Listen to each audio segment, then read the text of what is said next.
There we go. Hello, YouTube. Wow, encoding overloaded already, huh? But hey, YouTube. How's it going? Another stream for you today. It's the first stream of 2026. Very good.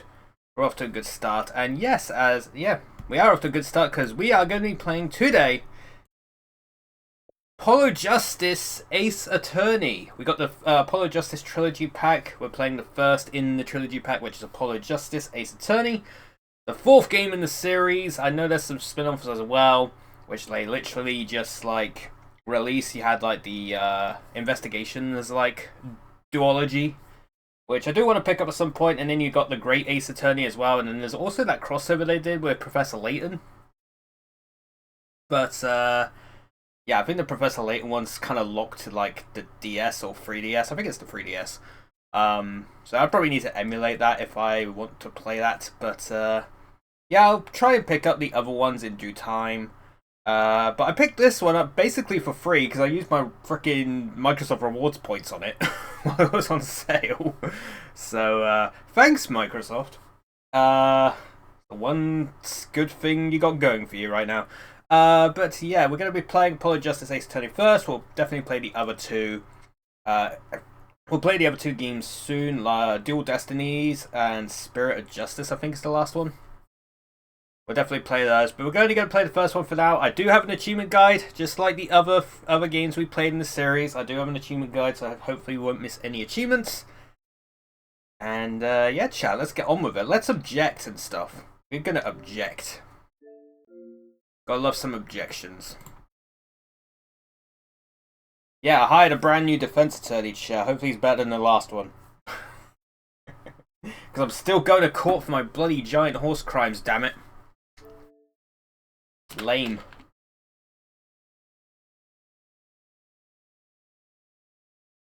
Health warning. It's shown are presented as initially. Okay, bye. I couldn't even read those. Too fast. This game's supposed to know what a save feature. Well, I hope it does.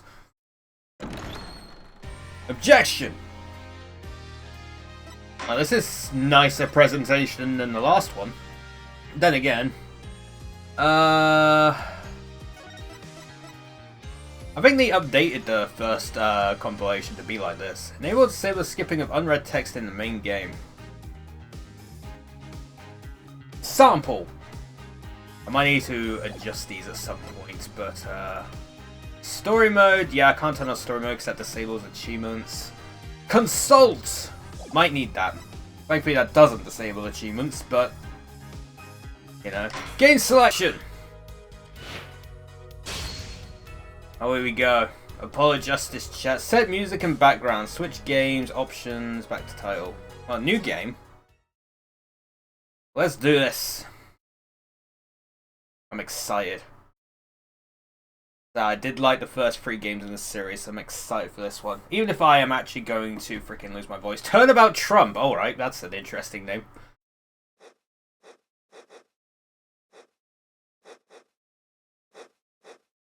I am excited. Yo, animation though?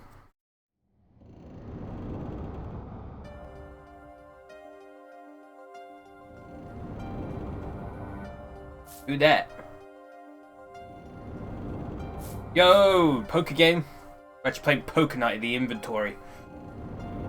Showdown time. Yo, was that a full house? Hell yeah, dude. You lose. Oh! Oh, what the hell is going on here? Eek! Oh no. Poker game gone wrong. Is it like freaking like Russian roulette? Ring, ring, ring. Banana phone.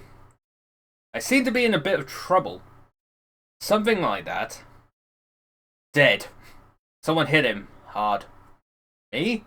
Oh please, the cops should be here any minute. I'm in your hands, should it come to that. Oh dear. Murder mystery already, chat. Unbelievable scenes. Oh, yo, 420. April 20th, 9:37 a.m. District Court, Defendant Lobby number 3. Always the same freaking lobby in it. I swear it's always number 3. Maybe I'm wrong. Panicked, palms sweaty, knees weak, arms are heavy. I can admit it. I'm nervous. Ah, good morning. Oh, hello. Good morning, sir. You look tense, Justice. Wound up tight. Wound up, sir? No, I'm loose. I'm fine. That screeching noise. Is that your voice? I suppose it's to be expected. Your first trial and it's a homicide. I guess justice doesn't start small, eh? I hate that pun. Hey, Christoph, by the way. I'm fine. I got up at 5 AM to do my Chords of Steel voice workout. I'm fine. Ah, that explains it. I did detect a certain rasping quality to your screech. I overdid it again. As you know, your client today is a good friend of mine. I wouldn't want to let him down, if you get my drift. Drift gone, sir. I'm all over that drift. I'm actually going to drift the court. As it happens, I dined with him the night of the murder. We can't let this case fall through. Yes, I'm fine, sir. One more thing. Don't say you're fine quite so much. People might take you the wrong way. Oh. Nope. I'll be preparing our case. You might want to introduce yourself to the client. Who is the client, I wonder? My name is Apollo Justice. If it isn't clear already, I'm a new attorney. And today is my first trial. Not that I'm worried or anything. The defendant has been accused of murder. My boss wants to help him out, of course, and so do I. I mean, there's no way he did it. Not him. No way. Oh, hey, man. Whoa. Good morning. I love his hat. Morning. It's all up to you today. First trial, nervous, meeting him, cardiac arrest. I think I'm supposed to say something. Help? So, you're fine. I'm fine. Ah, Mr. Fine, is it? I did remember you having an odd name. Well, we're off to a great start. Are you sure you're okay? I mean, with me? Mr. Gavin is a top-notch defense attorney. And he's your friend, so why... You'll see. Huh? You can do it. Be confident. I'm really sorry this happened to you. I mean, It's time. Shall we? Yes, sir! I think I can keep my thing on the top left. At least for now. Okay, I need to focus. First trial. Here comes justice. Dude, they only named him this for all the puns, right? April 20th, 10 AM. District Court, courtroom number 2. I thought we were in number 3. I guess the lobby is number 3. Oh, dude, I got the drip. The court is now in session. The prosecution... Oh my god, it's him again. He's the trial one. He's the tutorial prosecutor every time. Prosecution is ready, Your Honor. Defense is, fine. I mean, ready, Your Honor. Mind going blank. Don't panic. Ah, too late. Your name was Mr. Justice, and this is your first trial. Yes, Your Honor, but I'm fine, really. Are you quite sure? Your voice sounds a bit strained. That's going to be me at the end of this stream. Mr. Gavin? Yes, Your Honor. I was under the impression that you would be heading up this case. That was my intention, yes. However, a defense attorney must always cede to his client's wishes. And my client specifically requested Mr. Justice. Well, of course he wants justice. But to entrust his case to this greenhorn? Why? I do not exaggerate when I say that you're the best defense attorney in town, Mr. Gavin. Okay, so Gavin's got trial experience, fine. But does he have cords of steel? Then let's begin. Defendant may enter the courtroom. I still love his hat. That hat's awesome. This is truly an unfortunate turn of events. I'm sorry we had to meet again under these circumstances. Long time no see, Mr. Oh, that's Phoenix. Okay. Wow, he's the one, huh? He's the one being accused of murder. I do like his drip, though. I like the hat. I want that hat. I want that beanie. That's so cool. Long time no see, Mr. Wright. Let's put the past behind us, shall we? These days, I'm merely Phoenix Wright, piano player. Mr. Wright? How could this have happened? I won't speak of it further then. If the prosecution would be so kind as to explain the charges, Mr. Payne? I think I saw you enter this room a fresh attorney, and now I'll see you leave in chains. Ah, Winston Payne. Subtle as ever, I see. The crime occurred at the Borscht Bowl Club, the BBC, a Russian restaurant. The defendant, Phoenix Wright, took the victim, a customer, and he hit him! Wham! On the head. Smack! Killed him cold. A customer at the restaurant, you say? And the defendant, you say he was a pianist for the club, it seems. Phoenix Wright. A pianist? This is the weapon that took the victim's life. A bottle of grape juice. Grape juice is apparently our defendant's drink of choice. The court accepts the deadly bottle as evidence. Deadly bottle added to the court record. Oh, there's a photo in there. Something to note, Justice. All evidence is filed in the court record.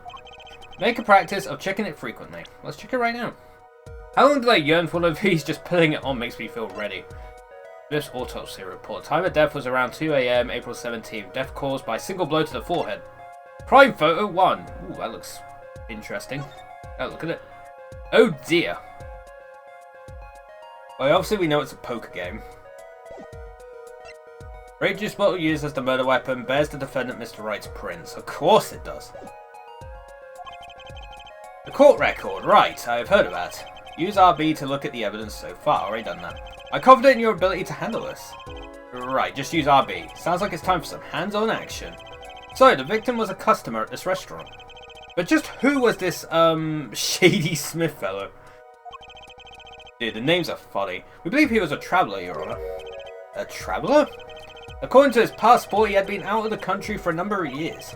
He had only returned to this country recently, though his place of residence is unclear. And he had some sort of connection with the defendant? That too is unclear at present, Your Honour. We believe they first met at the Borscht Bowl Club, I just gotta call it the BBC, on the night of the crime. If they had only just met, then why murder? Perhaps the victim slighted the defendant's piano playing?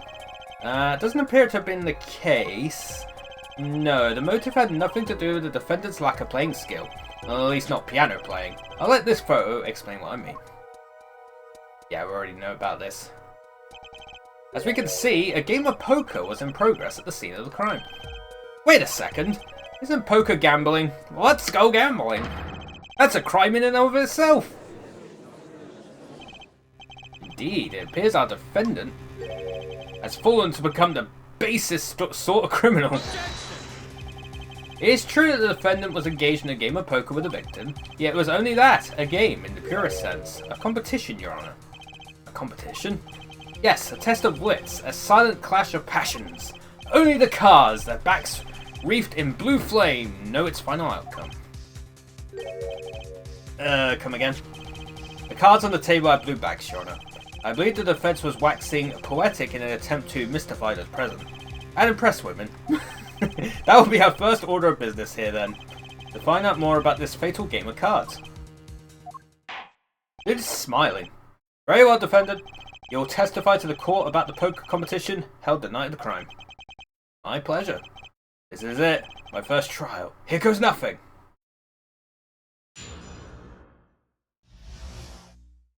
The competition. I am a pianist by trade, yet I can hardly play at all. My real job is to take on interested customers over at the poker table.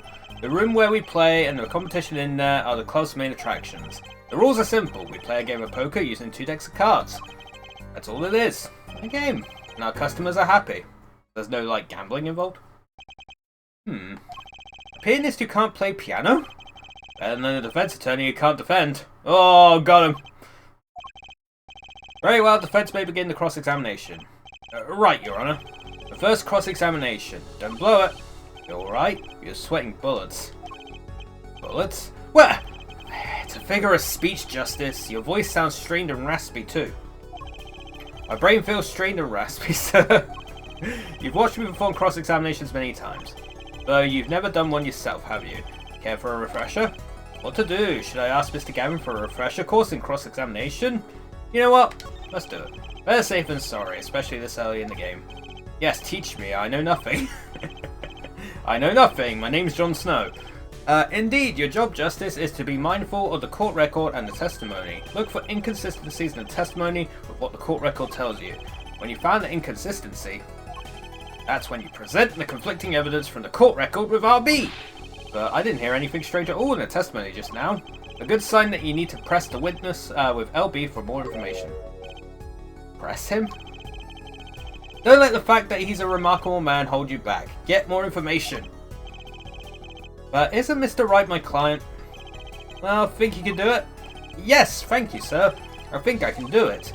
I think you'd better, or we're going to have a problem. Just remember, find any inconsistencies, any lies in the testimony, and reveal them to the court. That is cross-examination. Learn it. Know it. Do it. Do it. Inconsistencies? Lies? Phoenix Wright? As if Phoenix Wright would never lie, and it's up to me to prove it. The feds may begin the cross-examination. The competition. Here's my trade yet can hardly play at all. Yeah, we already know about that. My real job is to take on interested customers over the poker table, but why though? Hold it! They pay you just to play poker? That would seem to be the case. I'm a professional after all. Bah, do I have to take pride in that statement? It's just hard for an honest, hard-working member of society like me to imagine. Yes, your imagination was always a bit limited, Winston. Oh, got him. What? I've played poker for 7 years in that little room. 7 years? Jesus Christ. And I've never lost once. What? You see why the customers come now? Defeat the undefeated poker champion. Quite a draw. That is, I'm quite a draw. Wait, you've never lost once? Not even one time? As I said, I'm a professional. To play poker for 7 years and not lost once? Is that even possible? The room we play and the competition in there are the class main attractions. The room in the crime scene photo is an attraction? It has quite a history, actually. The BBC used to be a gathering spot for black market types back in the day. Black market? All in the past. Things like the black market are only on the silver screen nowadays. Suffice it to say that there were a lot of deals being made under the table. Right there in that room. Smoky room, gambling hoods? You know, looking at this picture makes me feel bad. The bosses gather around the table, cutting deals, safe from the eyes of the law. Meanwhile, a goon keeps watch through the small window. I can practically picture it now. That window does look like it would be good for keeping a lookout, but little else. The room had a few other tricks to it, but it was common knowledge to our regulars. At any rate, they come to play poker in a room steeped in history. Despite the dark past, it was all just good, clean fun. All simple playing out. Killed it! 2 decks of cards. A simple measure to prevent cheating. If you alternate 2 decks, no one can slip in cards. There's something else I noticed. In addition to the cards on the table, there are some lying scattered on the floor. Precisely. Cards on the table, cards upon the floor, each one forming a complete deck. A crime scene painted blue by a sad sweep of cards. It's poetic, really. Incidentally, we used 2 types of cards at the club. One deck of cards was red, and the other blue. As I recall, in poker, you make 5-card hands.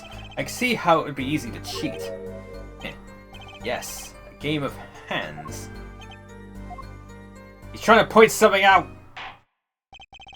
This competition you're talking about. I believe the court understands the nature of the game sufficiently. That's right! It was a simple game after all. Are you sure? Huh? People are not murdered over simple games, Mr. Justice. Well, I don't know. There's a lot of swatting happening in like video games and stuff, so... Have you seen like one of the voice actors in GTA 5? I think his name's Ned Luke. He's been like swatted so many times that when he gets swatted now, the cops are just like, oh, here we go again. They literally just come in and like, yeah, someone called you in again. And right, man. Don't ever do swatting, chat. Swatting is a dumb fucking thing to do.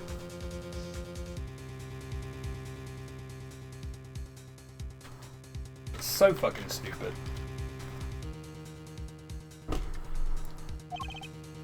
Defendant, you were in the room the very moment that the crime occurred, yet you claim no connection to the crime? Now that's strange. What's strange? I was testifying about the competition that night. Asking me about the crime at this point is against the rules, Your Honor. Of course, I expected to hear a cry of objection from the defense. I completely let that one slip by. Don't despair yet, Justice. Sir, right, there's something I'd like made clear. Namely, your connection to the case at hand, and I'd like to hear it from you. Sure, why not? Very well, the defendant will amend his testimony. On a little press. I've got myself a whole new testimony. I plead silence regarding the murder, but I will say I never touched the murder weapon. Oh, chat, here we go. First one. Objection! Yes! And I got an achievement for it. Opening objection for having presented evidence during your first cross-examination. Chat, we're on the board. Do you say you didn't touch the murder weapon? This grape juice bottle? Alright. So I said. Something the matter, Mr. Justice? Hee. Too bad our new defense attorney never learned how to play dumb. What's this, Mr. Payne? I examined the bottle in question, you see, and it was covered with the defendant's fingerprints. Objection! No need to shout, Mr. Justice. I can hear you just fine. Excess yelling can damage the judge's ears, and our case.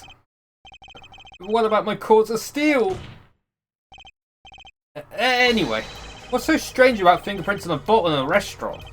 Well, that's true. The prints alone don't prove he did it. Oh, they wouldn't prove a thing if they were normal fingerprints. Uh-huh. But the fingerprints on the murder weapon were upside down. Oh, I earned some rewards points. Let's go. Upside down? What does that mean? It means he was holding the bottle inverted, and there can be only one reason for that. I don't know, pouring out the rest of the wine or the grape juice, maybe?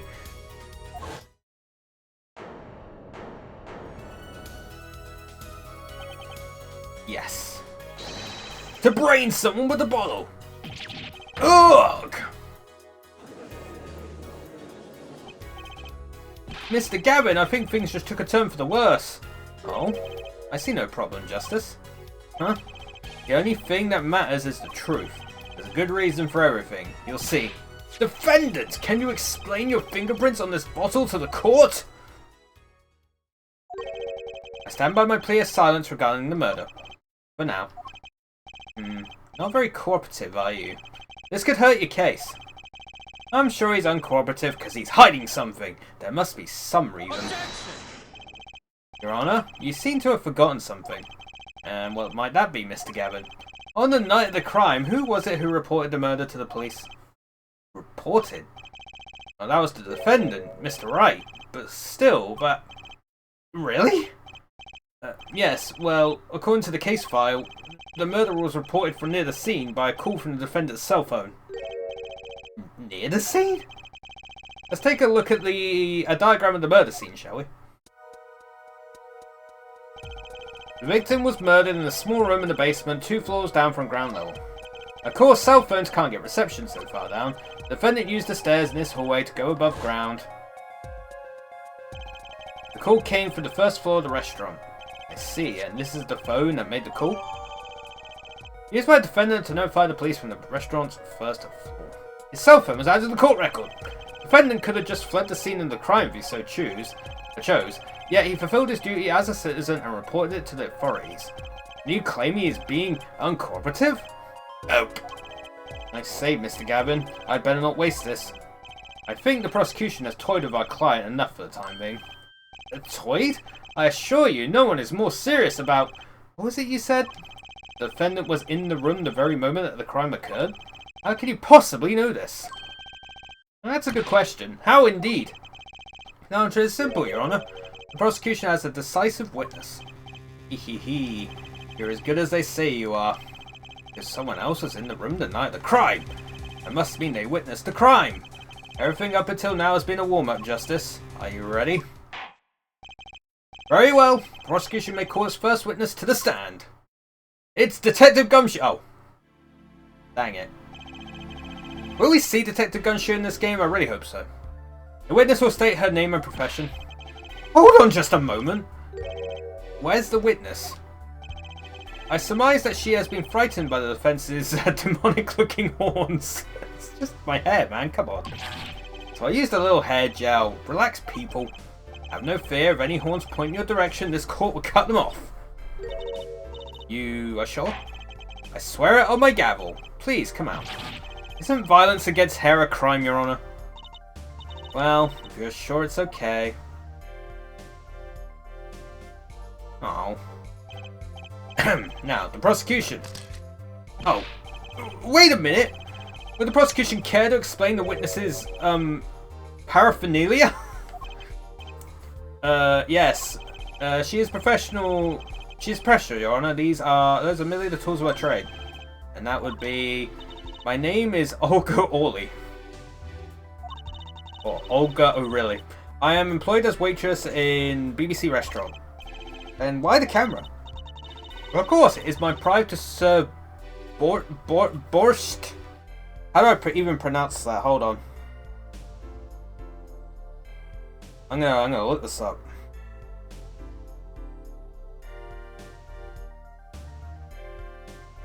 Oh my god, I can't type. Borscht. I guess it was pronounced correctly. A soup made with beets and usually served with sour cream, associated with the cuisine of Eastern and Central Europe, especially Russia, Poland, and Ukraine. I guess that. Borscht! I guess I am pronouncing it correctly. I got it right, shout. Oh my god. Hell yeah. Anyway. It is my pride to serve borscht that is naming restaurant. But I also perform, how it is said, other service. I take it one of these other services is taking the customer's pictures? Like, for example, this one. Oh, hey, Phoenix is there. That's the defendant! Indeed, on the night of the murder, man in white hat is one who has gone kaput. Indeed, that is the victim.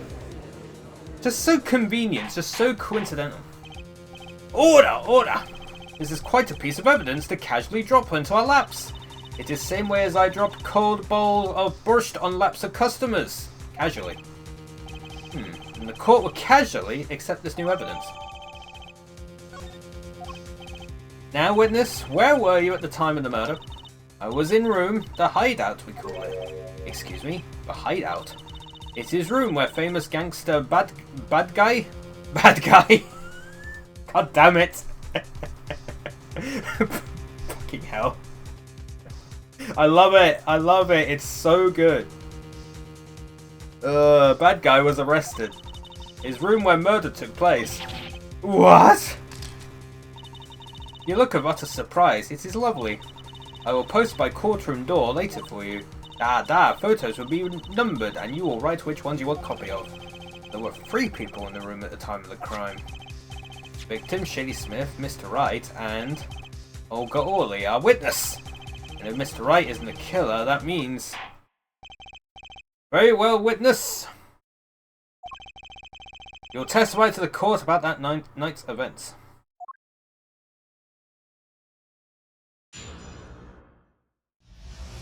Here we go. That night, customer asked me to deal cards for game. It was cold. Both players played with hats on, The victim, he plays whole time with his hand on locket at his neck. Then last hand is done, but something terrible has happened, That man flew at victim and is strangling him to death. Well, yeah, no. That's obvious. Incidentally, who won the game? Isn't it obvious? The winner was the victim, Mr. Smith. That's ridiculous. Because Mr. Wright can't lose. Justice? Maybe you can come up with a more legitimate objection. But he hadn't lost in 7 years. Take it from me, kid. It happens. I didn't lose a case my first 7 years as prosecutor either. Incidentally. There's some evidence here.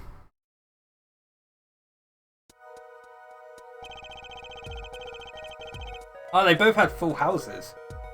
But the kings are higher. These are the poker chips as they lay out the very moment of the crime. Hand the chips on this side belong to the defendant, Mr. Wright. Those on the far side belong to the victim, Mr. Smith. Chips, you say? Ah, I mean, yes! Imagine that poker is war. Your hand is your army and the chips are the spoils. I know that. After all, in my youth, I was known as the poker head of courtroom number 3. I think he means poker face. Looking at this picture, it does seem that most of the chips are on the victim's side of the table. I was just hoping there'd be chips like the potato chips. Although our potato chips are different from America's potato chips, because our chips are like, we have them for dinner, and your chips are like our crisps. Our chips you call fries. You know. Very well, defense may cross-examine the witness. Well, I already know what I'm pointing out. That fateful night. Also, I like how it's like a health bar now at the top right instead of like things.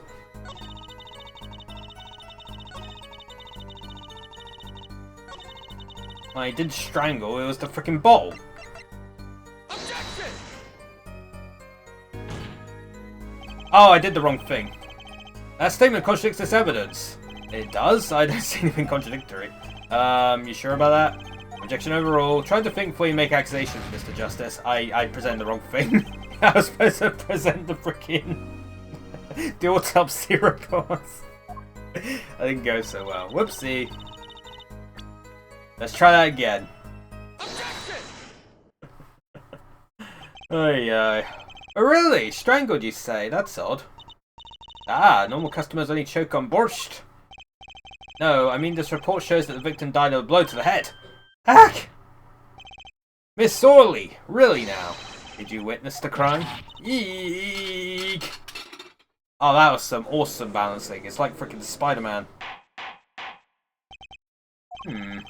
Looking at the picture, it doesn't seem like he was hit. He's still wearing his hat and everything. Yeah, it is a fact that he was hit, Your Honor. Ooh, that's a big dent. Here's a photo we took of the victim with his hat off during our investigation. That's quite shocking, isn't it? His head certainly was hit. But I've seen it happen. The defendant, he lunged at victim, his neck. Oh, really, Miss Orley? I think I caught you in your own lie this time. Justice, I admire your enthusiasm, but perhaps you should think this through once more. What do you mean? I found a contradiction. There's one thing in her testimony that troubles me. Very well, it seems we should continue the cross-examination. Such a thing as thinking too much. Yeah, trust me, I know. This horse is dead, so let's stop beating it. There's such a thing as thinking aloud too much, too. Oh boy. Play with hats on. The victim, he plays whole time with his hand on locket as his neck. Oh yeah, his hand wasn't on it. Yeah. You know, there was one curious part in her testimony, just like Mr. Gammon said. But what does it mean? Mr. Justice, would you care to explain what it is you're thinking so intensely about? Recall the testimony, Your Honor. The victim played with his hand on locket at his neck, I believe she said. I hope you aren't about to raise an objection to the witness's grammar. No, but look at this photograph. Look at this photograph! Do you see a locket on the victim's neck? Oh, I didn't even see that. Well done, Justice. I'm impressed. I knew you'd be able to handle this. But what does it mean? If we are to believe this witness's testimony as is, then the locket disappeared following the victim's death. Lockets don't just disappear, Your Honor. Quite simple when you think about it. If the locket is gone, someone must have taken it off, no? Taken it off? Wait, you don't mean the defendant wasn't strangling the victim at all? He was taking off his locket. Wouldn't that explain it? Ah. Irk! Defendant! What do you have to say to this? Say. Oh, he's wearing the locket! Yes, I just noticed this, but... You have something hanging around your neck, don't you? Oh? You mean this? Yes, it's a locket with a photograph inside. A photo of my daughter. Come again? Mr. Wright, you have a daughter? We confirmed it at the time of the arrest. The picture in the locket is indeed Mr. Wright's daughter. Mr. Wright has a locket too? I don't buy that this is just a coincidence. I'm surprised he has a kid. Well, now the results of this poker game led to the murder, perhaps we should hear a bit more about the outcome of the game. Further testimony won't really be necessary. It's clear the defendant lost. Badly. Well, not really badly. Miss Orley, you will testify to the court about the gameplay between the victim and defendant.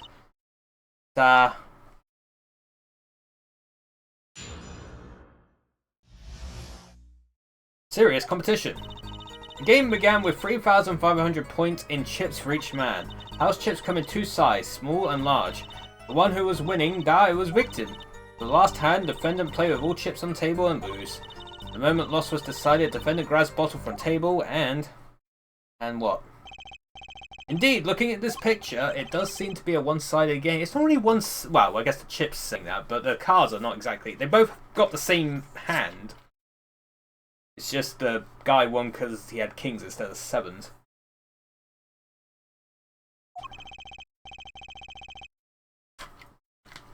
As the court knows, poker was the defendant's life.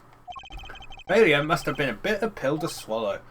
How many times have I heard these words? I done it in a fit of anger, Your Honour, and now I regret what I done. Common tale, but true. Methinks the judge watches too many old court movies. Mr. Wright said he hasn't lost in 7 years, so his testimony must be wrong.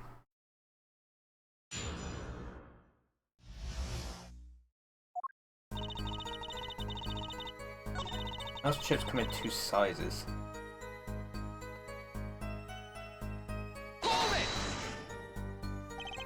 Are the chips in this photo all the chips that were used? Of course! Something's fishy with these chips. Should I press harder? Yes. Maybe you could explain a bit about these chips? Explain? What is there to be explained? Poker chips are poker chips. They're not fish and chips. Not a chip off the old block. Not a motorcycle cop. Not a... Thanks. Now that I've pressed it, I better ask something. What are these chips worth? Are they in dollars or rubles even? Yet, as I've been saying before, it was game, not gambling. Yet. Hard perhaps for capitalists to understand. Two types of chip, 100-point chip and 1,000-point chip. It's not money, da. Justice. Sir, don't you find her comment interesting? In more ways than one, sir. I'd have it added to a testimony myself. Well, does defense want the witness to add to her testimony? Well, yes. Yes, I do think this deserves further scrutiny. Added to the testimony. I wish I knew where I was going with this. Same, though. Very well, witness, if you would be so kind. Die, Your Honour. Two kinds in all. One who was winning died was victim. Chips photo. Objection! Maybe he wasn't. You sure it was the victim who won? Absolutely sure?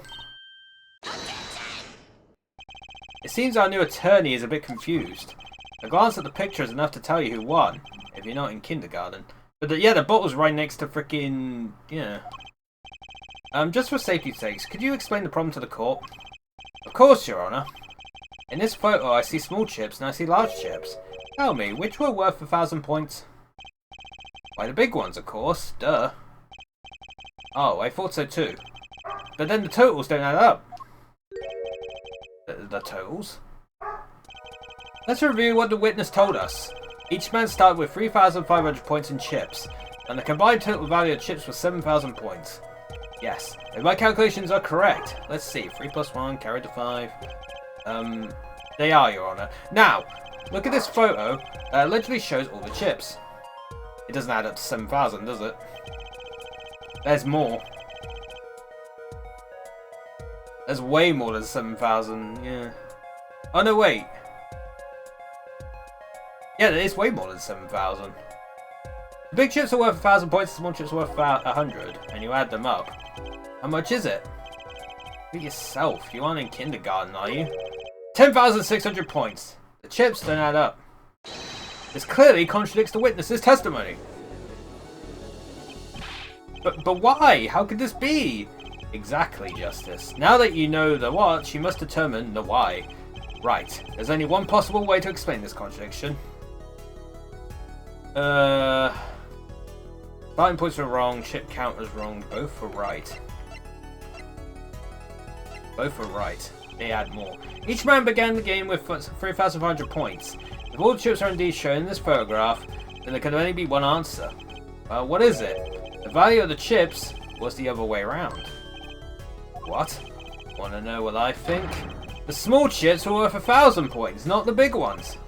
Madness! Utter madness! Show me that photograph of the chips again. There are 6 small chips and 10 large chips. Oh, that does make sense, yeah. Why, that does make 7,000 points when you add them up. Excellent work, Justice. It's almost as though you figured it out by yourself. Well, I'm just glad I was the one who said it. But wait! The value of the chips may be different, but that changes nothing. Indeed, the victim did have the large number of chips still. Exactly. Wright had the small amount of chips. The small chips are 1,000 points and the large chips are 100. Let's do a little math. Add up the points for each side of the table. Ugh! The victim, Mr. Smith, had 2,900 points and the defendant had 4,100 points! Well now, it seems that Mr. Wright was winning that night after all. That's impossible! My client had even less reason to kill the victim. After all, he was winning! Yuck! Now, Miss Orley, you must have known the true value of the chips, since you were there at the scene of the crime, weren't you? Eek! Oh, she did the Spider-Man thing again. Order, order! It appears our defendant has lost his motive, and Mr. Wright's supposed defeat never happened. We must now ask ourselves whether we can trust the witness's testimony. Excuse me? What is it, Miss Orley? I didn't want to be saying this, but actually, you see, see what, Miss Orley? What do we see? In the last hand, there was cheat. A cheat? You mean a trick? Wait, what do you mean? A scam? All the same thing. Yes, there was cheat in last hand. That is why game ends with chips as they are. Great, just great. First we have lying, now cheating. Well, this case certainly has taken a turn for the interesting. Witness, you will please testify to the court. Tell us about this cheating in the final hand.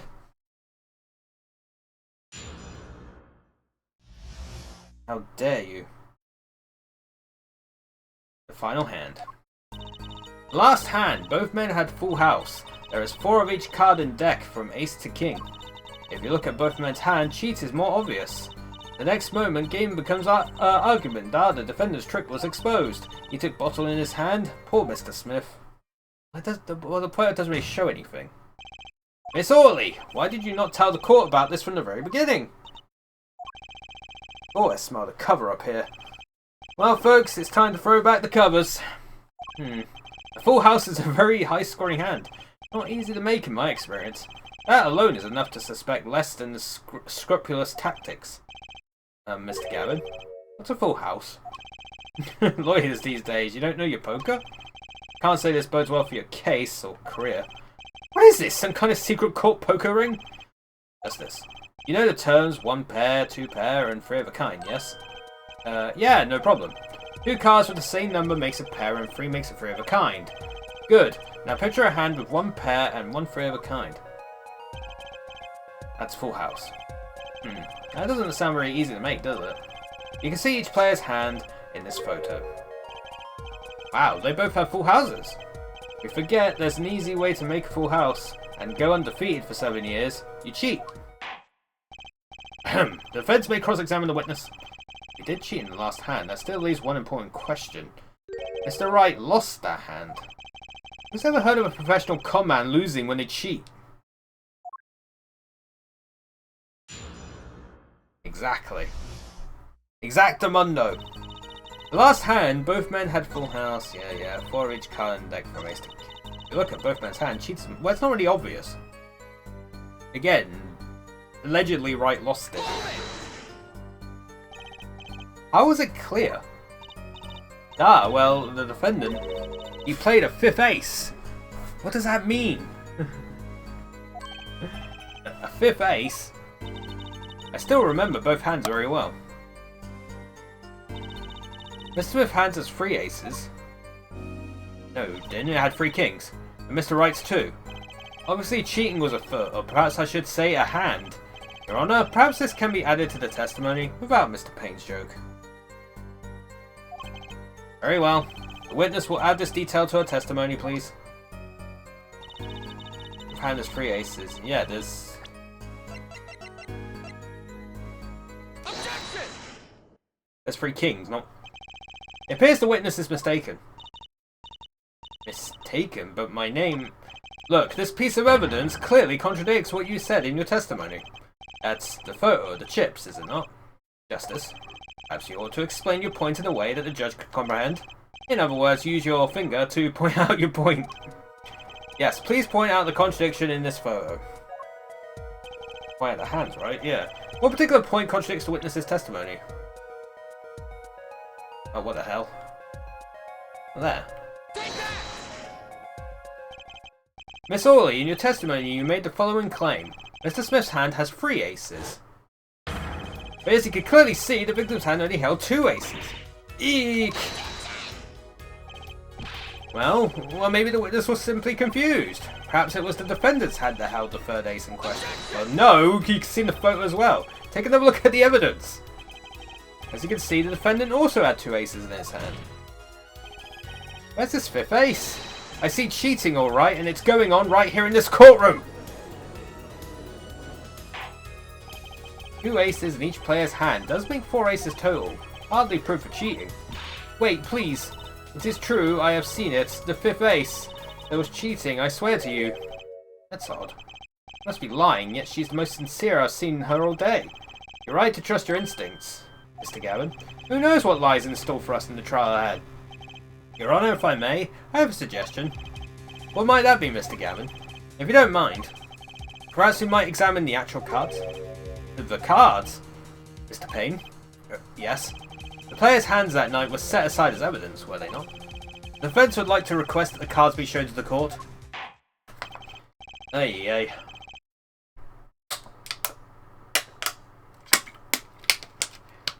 Very well, the prosecution will submit this evidence. Which will you examine? The victim's cards or the defendant's cards? If these cards don't prove cheating was going on, nothing will. Now, which of these hands is more suspicious? It would be the victim's hand, right?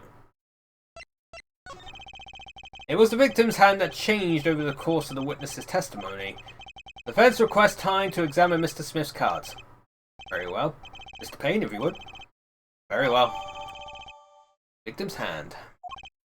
Well, time's a wasting. Get to it, Justice. Yes, sir. Oh, interesting. When examining evidence, be sure to view it from all sides and angles. Try using the right stick to turn it each way and Y and X to zoom in and out. That should give you a better perspective on the case. Okay, let's do this. I'll assume it's the back. Yep. Yep, I figured it's the blue card.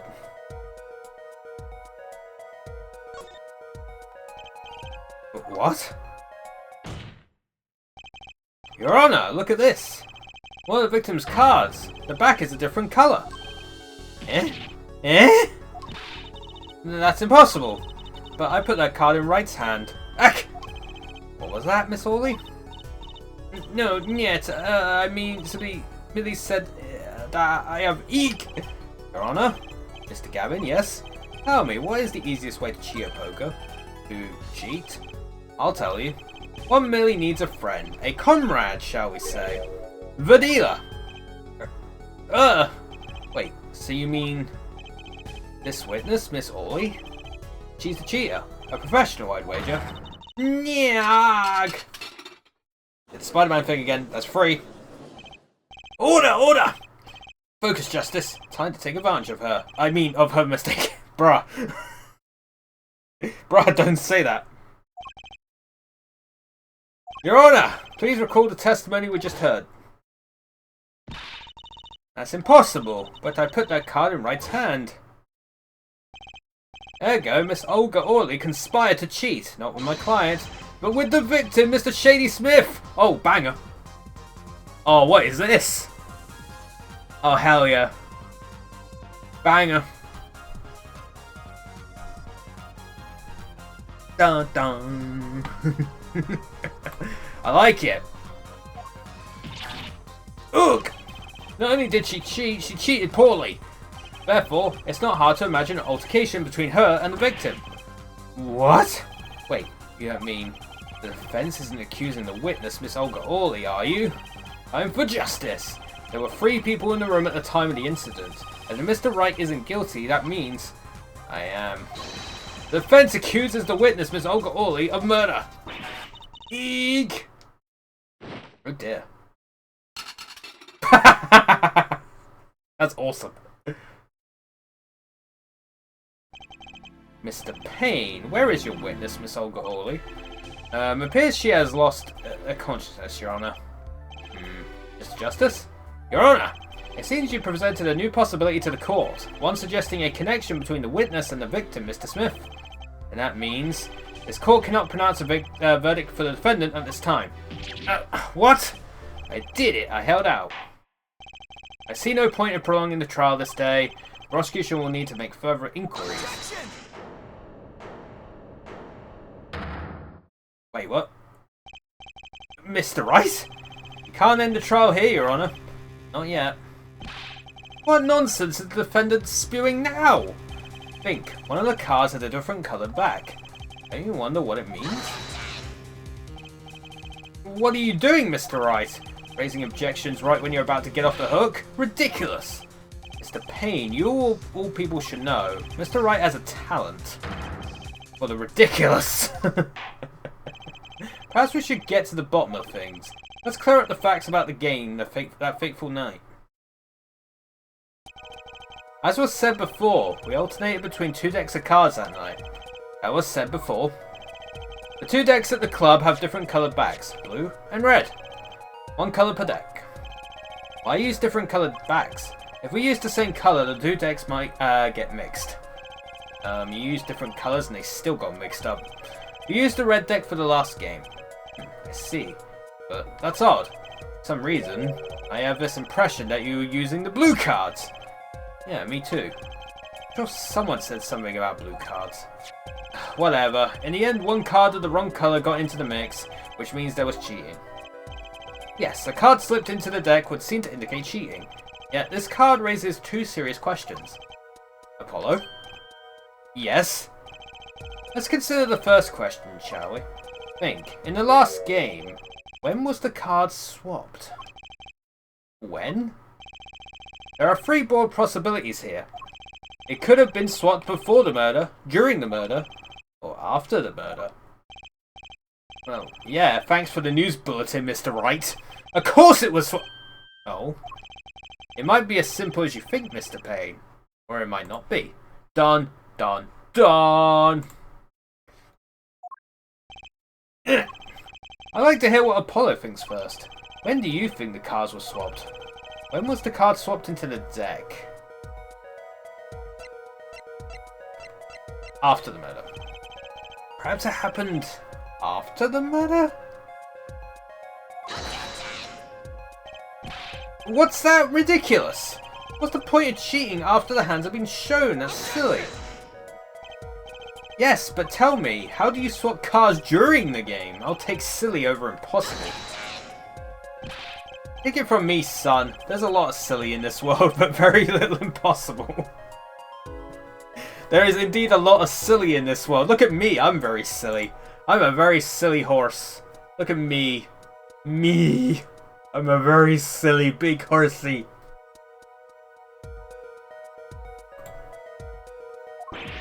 Oh? Even when the backs of the cards are a different colour? If you pulled that during the game, you'd be caught in no time. Quite true. That would mean that the blue card in question was swapped after the hands were shown. After the murder. Yeah, it couldn't be before because you had seen it, and during because you'd seen it. It had to be after. Obviously. Okay, this is going past silly and straight onto crazy. I ask again, what's the point of cheating after the game's over? Who would do that? Who indeed? That's one of the mysteries before us. There's another? Yes, a simple yet decisive question must be asked. Who swapped the red card for a blue card? Who? The game and murder is done. The victim is dead. Only 2 remain in a room. Alive, that is. The defendant, Phoenix Wright, and our witness, Olga Orley. Okay, so who was it that swapped the red card for a blue?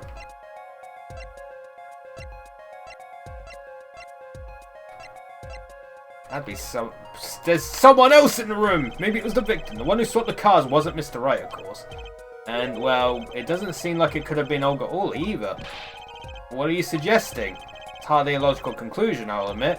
As to the defense, I think it only makes sense for you to name Miss Orley at this point. Yes, I know. But she was the one who dealt the cards, right? I just can't believe she would make the mistake of swapping the wrong colour card. And if the card was swapped during the game, it'd be obvious.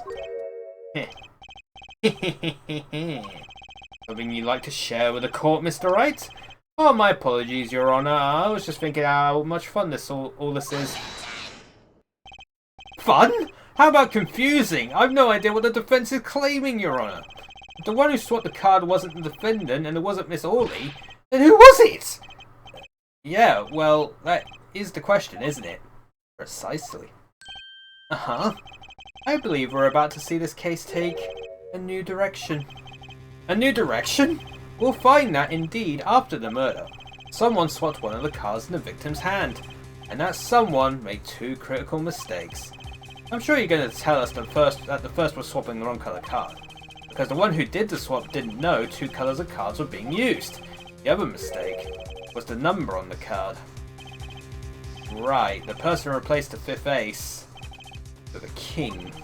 I'm sure whoever swapped it wasn't expecting there to be a 5th ace after all. All they knew was that the game had been won with a full house. They picked up a king from the table and swapped it in. But there's one problem. According to our case record, this person doesn't exist!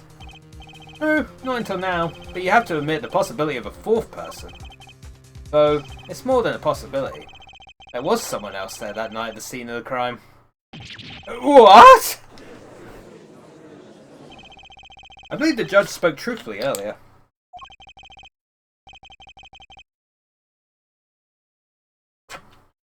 You do make trials ridiculous, Mr. Wright. This trial has proceeded on one central assumption, namely that at the time of the incident there were only 3 people in that room. I believe this new evidence, shall we say, overturns that assumption. The problem is that you chose to conceal this information from the court. I suppose that is a problem, yes. Give me a second. Oh.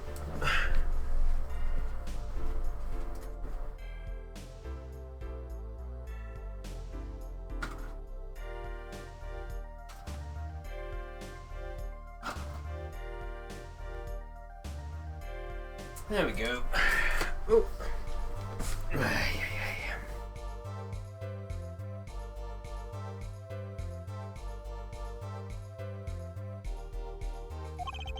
Court is adjourned for a brief recess. Mr. Gavin, I'll see you in my chambers during this recess. Certainly, Your Honour. Hell yeah.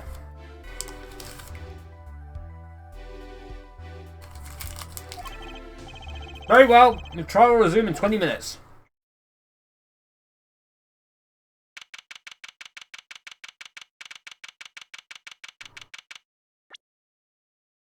Oh, I should save. Oh, how many save slots have I got? I need 10. Oh, save slot number 3, obviously. Olga's big reveal. Chat, I'm gonna go for a bit and make my lunch. Hell yeah. So yeah, I'll be back in a moment. Alright, see. Things have taken a turn. A twist. So this all goes down. That was quite unexpected, Mr. Wright. To suddenly claim there was another person at the scene of the crime like that. I must ask, is it the truth? Oh no, I think you will know the answer to that. Ah, being mysterious, are we? Sadly, I have no time for mysteries. I'd only ask that you leave the defending to your defense in the future. Otherwise, I cannot guarantee the outcome. I see you haven't mellowed out one bit, Kristoff. Justice. Yes, sir. Judge has summoned me to his chambers, so carry on without me. You did well, Apollo. Can I ask you something? Sure. That locket you wear. Is that really yours, Mr. Wright? Ah, you're wondering about the victim's disappearing locket? Hey, you can take a look at it. That's a picture of my daughter in there.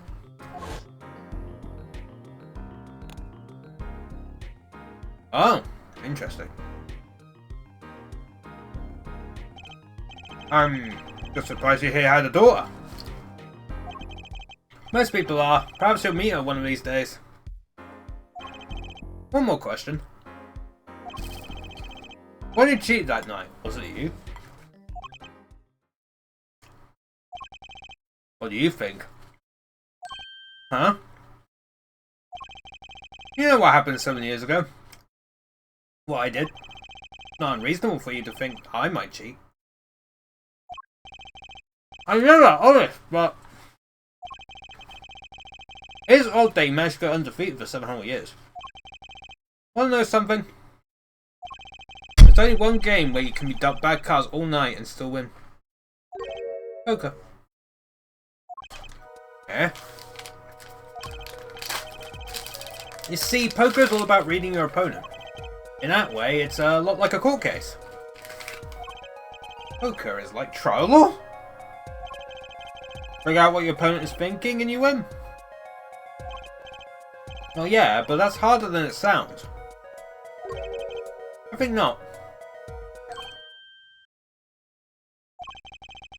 Try as they might to conceal it, everyone reveals their true thoughts in the end. Their body language can become a valuable source of information. You're kidding! A witness, for instance, Miss Orley.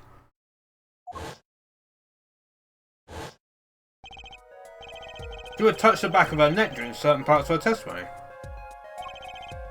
Did you notice? No. Come on, who noticed that? Words, habits, twitches, it's all information for the reading. That's the secret to winning, Apollo.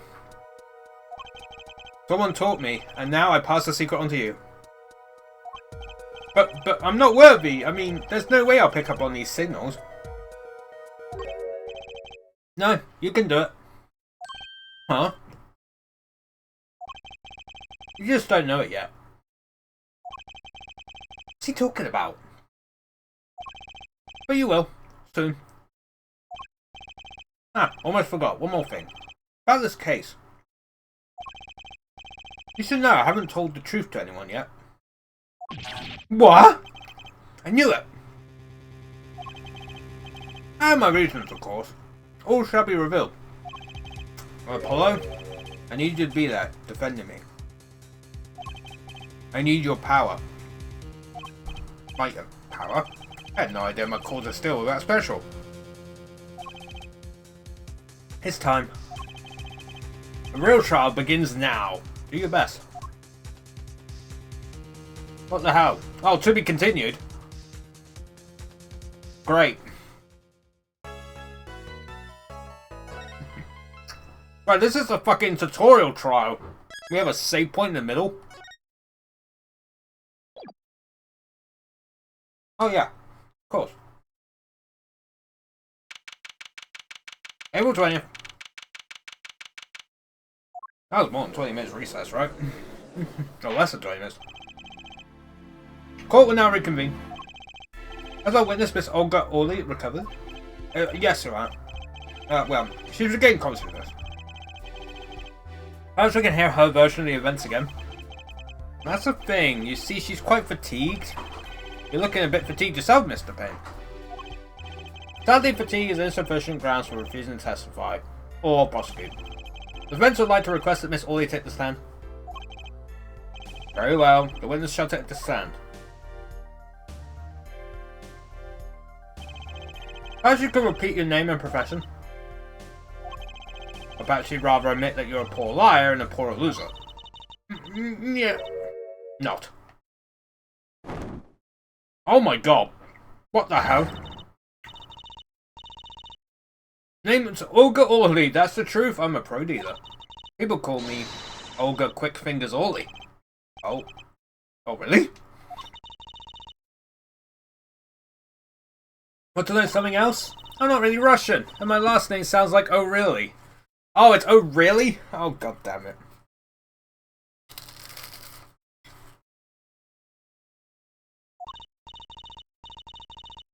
There, that's the truth. I hope you're satisfied.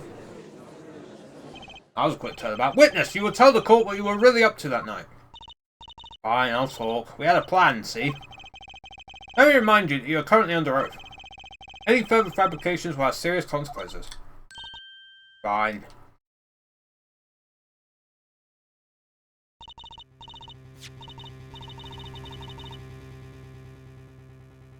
Like I said, I'm a pro. That guy Smith hired me to do what I do best.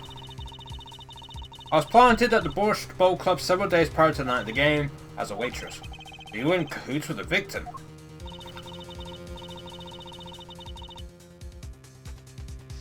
Not that he needed my help, Smith is a well-known poker player in some circles.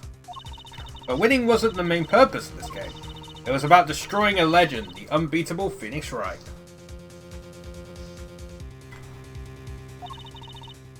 I'm a simple. Elegant, really. You see, we set up a trap of sorts. I was to plant a card in Wright's pocket beforehand, and then deal 5 aces during one of their games.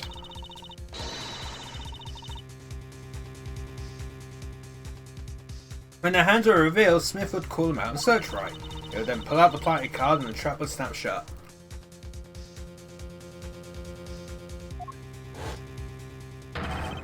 You swapped the cards! Those are the cheater and loser on top of it. It would have made a great double play. Just like that, the legend would be dashed to pieces. Indeed. Getting caught red-handed at cheating would cast doubt on all his prior wins.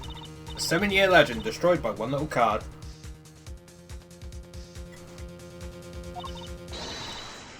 That was the plan. Oh really, oh really? How droll. But it appears you made quite a mistake. Mistake? I agree, the trap was elegant. Get what happened to that planted card. Hey, that's right. He's lucky, I'll give him that.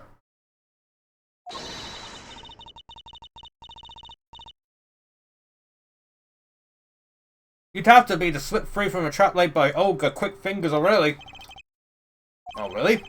Wouldn't be much cuter if she dispensed the evil mastermind shtick. Cute? Who wants to be cute? Oh, I do. I'm not cute. Hey, see, is that you? I'm bad, you hear me? Bad! When you're through being bad, perhaps you could testify to the court. Tell us about this trap and how it was sprung.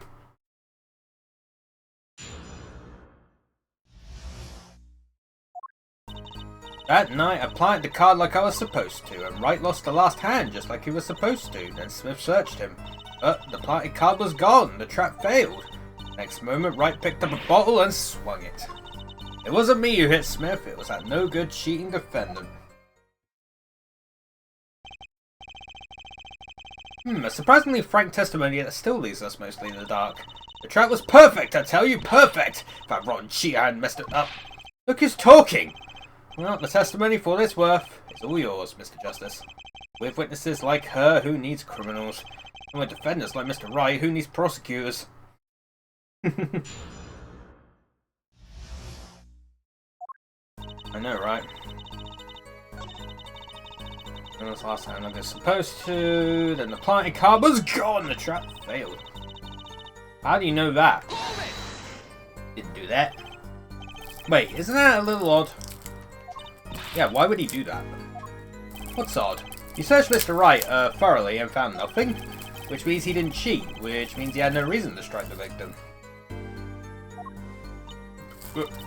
Well...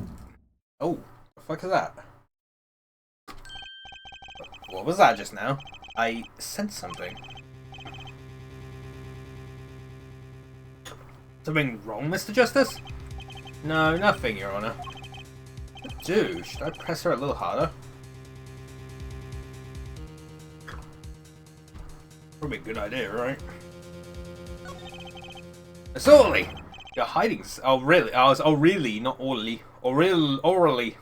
You're hiding something. What are you talking about? You. Me? Quick fingers. Oh, alright. The defense will refrain from baseless accusations. I have one question for the witness then. You say you saw the moment the defendant hit the victim. Is this true? Of course it's true!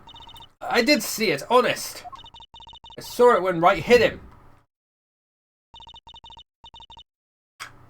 In my own eyes, I saw it! Weird vibe I'm getting. Witness, for instance, Miss Orally. She touched the back of her neck during certain parts of her testimony. Did you notice?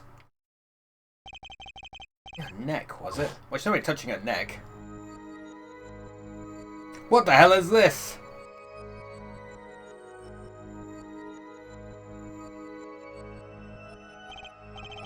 Whoa, what's going on? The sensation coming into focus. There! That twitch is so clear. It's like I could perceive her habit like I couldn't before. Gotcha! Gotcha! That's a new mechanic. Miss Orally, perhaps you were unaware of this yourself.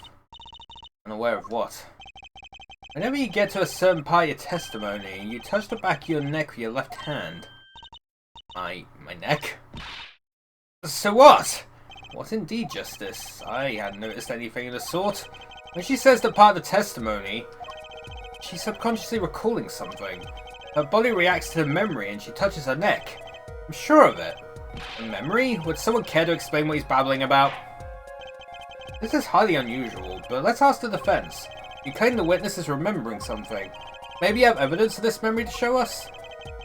Her habit is scratching her neck whenever she talks about the moment of the crime. So what would remind her most of the moment of the crime? Miss Orally, whenever you recall the crime that night, you scratch your neck. I've noticed this happens when you think about the moment of the crime. There must be some reason behind this habit of yours. I believe the weapon that left an inerasable impression on your neck is this. Take that! Whenever she talks about the moment of the crime, she touches her neck. And what reminds us more of that moment than this bottle, the murder weapon? But something doesn't fit. If you were only the witness to the crime, why would that make you touch your neck like you're in pain? What's he talking about now? It was Mr. Smith, the victim, who was hit. Not you!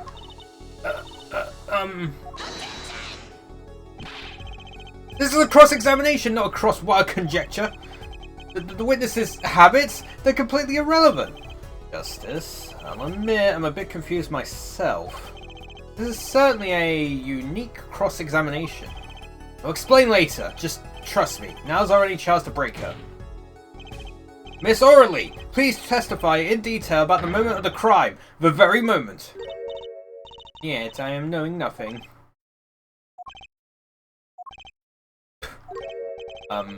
We know you're not Russian.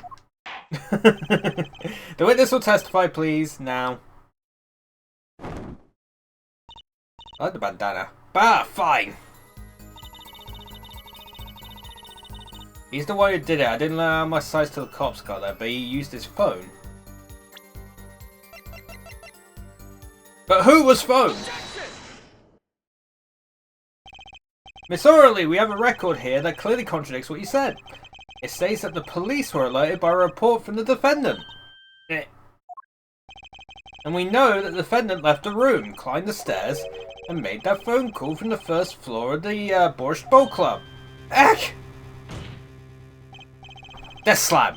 So explain how you kept your eyes on the defendant when he left the room entirely. Eek! Oh no, they all fell! You didn't do a Spider-Man thing. You let the lobster down. The man who picked up a bottle and swung it that night wasn't the defendant.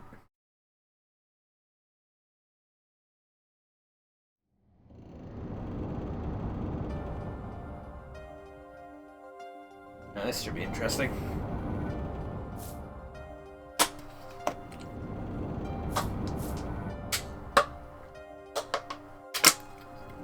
Showdown time. Sorry about that, chat. That's my water bottle. Bottle of water. You dirty cheat! Check his pockets now. It's gone. The card's gone. You lose. Ugh!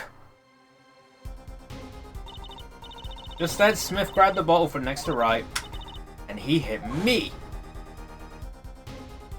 You master of cheating, you turned out to be. Eek! And how did he die? When I came to, the victim was already dead. Is that it? That's why I couldn't reveal who I really was. If it came out that I was in league with Smith, I'd be a suspect for sure. Oh. Where does this leave us? Madness! This is madness! I'm dreaming! It must have been me who was hit with a bottle. I'm imagining all of this. It appears our prosecution is at his wit's end, and frankly, I can't blame him. Mr. Gavin, what do you think about this turn of events? Mr. Gavin, sir? I believe that has the defense in this case. We are compelled to call Miss Orally a big fat liar. What? Three were in that room the night of the murder, the defendant, victim, and her, and she has a motive. A motive? A plot foiled, the witness got into an argument with her client, Mr. Smith, and the denouement of that argument was murder. What? I'm no killer. It's a trap. Someone's trying to frame me. Hehehe. What tangled webs we weave when we practice to deceive. So tangled we catch ourselves in the process. Mr. Wright? Such a hasty conclusion. It's not like you, Christoph Gavin. Oh no, it's him! It's him! It's him! It's fucking Christoph. What are you saying? Why not consider the other possibility? That there was another person in the room at the time of the murder. Right, like Mr. Wright was saying before recess. A single card was swapped into the victim's hand after the murder, and the one who swapped the card didn't know two colours of cards were being used. A fourth person. This theory again, your fourth person doesn't exist. Indeed. That's why I decided to bring this case to court. Here, where there's no escape and no chance for deception. The perfect place to catch the real criminal. The real criminal? And we're in luck! A clue to the real criminal's identity was kindly provided for us. Right at the beginning of the trial, no less. What? Apollo, perhaps you know what I'm talking about. Sorry. Remember what I said? The fourth person who swapped the cards made one critical error. He or she wasn't considering the colour on the backs of the cards. Right. But how could such an obvious mistake occur? The cards used for the last game were red. Yet, there is one person here, in our court, who thought those cards were blue. Yeah, I had that impression too, but why? Well, Apollo? Think you can figure out who it was? It's not me, I swear. Who is this fourth person? I don't want to get put on the spot like this. Let's hear what the defense has to say. Who was it? Who thought the cards used in the final game were blue? Dude, fucking Christoph Gavin's the same age as me. Physics Wright's only 1 year older than me. Can Winston Payne's 61? It was Gavin, right? It was him. As I expected. Your eyes and ears are as sharp as your hair. I was right? Christoph Gavin, you were the fourth person that night. But of course Mr. Gavin knows the colour of the cards. How would he? As you can see, the photo of the crime scene is black and white. You can't tell which of the cards are blue, the ones on the floor or the table. But look, you can see the colours in this photo. Yes, but when he said the cards were blue, it was well before this evidence came to light. It is true that the defendant was engaged in a game of poker with the victim, yet it was only that, a game in the purest sense. A competition, Your Honour. A competition? Yes, a test of wits, a silent clash of passions. Only the cards, the backs wreathed in blue flame, know its final outcome. Well, Christoph? Mr. Gavin? Mr. Gavin! Is something the matter? No, nothing. Excuse me, it was just so sudden. Right, you aren't seriously accusing me, are you? Oh, Christoph? You know, even I'd never take a joke this far. This has gone beyond ridiculous, beyond dumb. This is insanity. The defendant accusing his own offence of a murder? I know, it's kind of weird. I assure you, I'm quite sane. What possible connection could Mr. Gavin have to the victim? I wasn't aware that I had a connection to Mr. Smith either. Yes, but Mr. Gavin and the victim have never even met. Well, what if they have? Huh? There is a possibility, after all. They may have met that night before the game started. What are you suggesting? Is this the truth Mr. Wright was staying silent about? Oh, only one thing to do. Mr. Wright, the defense would like to request that you testify to the court. The defense would like to request no such thing. Mr. Gavin, testimonies must relate to the case. How could anything happening before that game of poker be related? I'm not sure I follow, Mr. Gavin. As I explained before, the defense believes that Miss O'Reilly... Am I to assume you speak for Mr. Justice in this? He is the defense, not you. Mr. Justice, the matter of Mr. Wright's testimony is up to you. Oh, okay. Does the court, in your opinion, need to hear Mr. Wright's testimony? Oh yeah, absolutely. This was Mr. Wright's strategy. He was planning this all along, and I intend to see it through. The defense would like to request that Mr. Wright testify to the court. Here too, Justice? You would betray me, your teacher? I'm sorry, Mr. Gavin. This isn't about loyalty. This is about the truth. Very well. The defendant, Mr. Wright, will take the stand, please. Dude, it was frickin' him all along. Maybe. That evening, Christoph and I had dinner. We sat at the table in this photograph. J. Smith walked in 5 minutes after Christoph left. When the trap failed, Smith hit the waitress. The cocktail bar. The girl was knocked out cold and Smith was uncontrollable. I left to call the police. When I returned, he was dead, blood streaming from a cut on his forehead. That's when I made another phone call to defense attorney Gavin. Another phone call to Gavin? Interesting. Interesting. Mr. Gavin, you were at the Borscht Bowl Club the night of the murder? I dined with him rather frequently. And he talked to the defendant on the phone directly after the murder? Quite against my will, I had become involved in the murder. I thought I might be in need of a lawyer, so I called him. You were planning this all along, weren't you, Wright?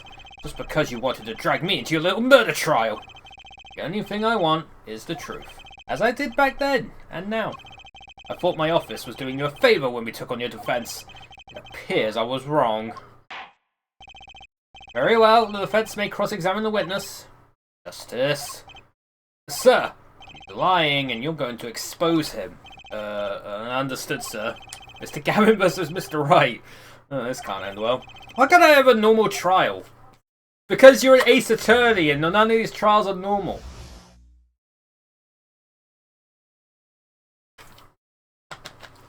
The only thing you don't expect in Ace Attorney is a normal trial. That evening, Christoph and I, yep. Shady Smith walked in. I like the name Shady Smith. That fails. Heard it. About this failed trap. This is the same trap that Miss Olga O'Reilly mentioned. Plan was simple. We killed the Batman. Elegant, really. You see, set up a trap of sorts. I was to plant a card in Wright's pocket beforehand. We then, it was a Joker card, and then deal 5 aces during one of their games. When the hands were revealed, Smith would call them out and search Wright. Yep. You then pull out the planted card, and the trap would snap shut. You swap the cards. Just like that, the legend would be dashed to pieces. Of course, the card wasn't there. But why was the card not there?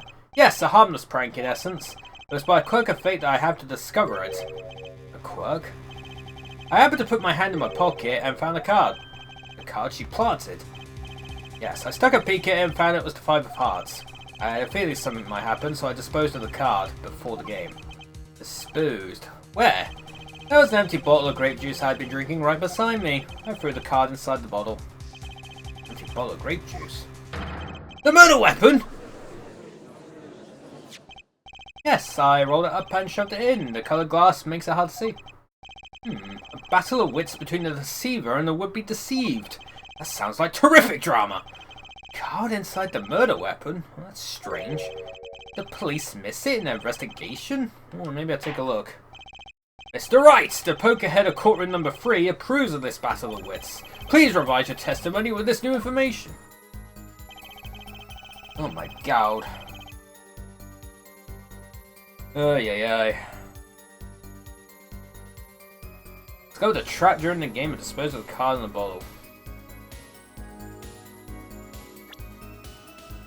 Can I examine it?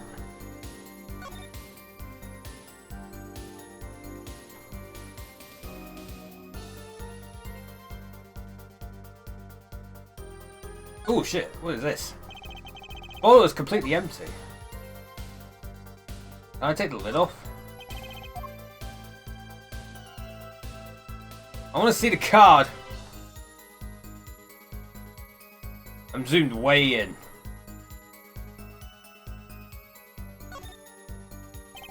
Grape juice. How long has it been since I drank grape juice? Apparently it's Mr. Wright's favourite drink. I wonder how well it goes with borscht. Is there another thing here?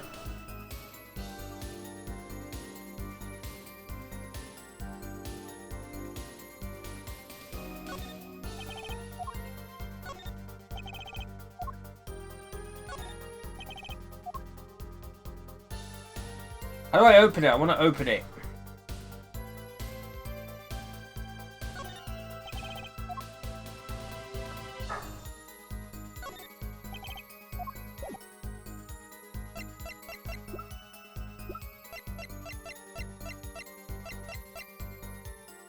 I guess I'll present the bowl. Mr. Wright, if I may. Yes. I've examined the bottle and I don't see any card in here. No? Well, Mr. Wright, surely is... ... isn't all you had to say for yourself. I can't say I know what happened to the card. I did put it in that bottle, however. Huh? Perhaps a fifth person came in and took it out? Oh, and a sick person could have helped! Gavin, Mr. Wright is your client. Oh, my apologies, Your Honour. I won't have you disparaging our investigation either. We looked inside that bottle, there was nothing. What's going on? Mr. Wright hoodwinking us again? Or did the card just disappear?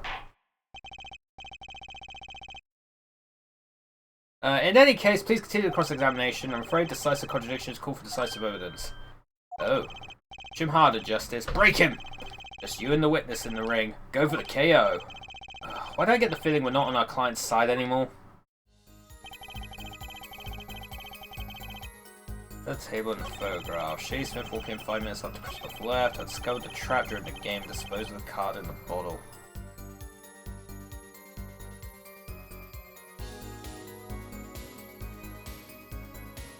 Ay.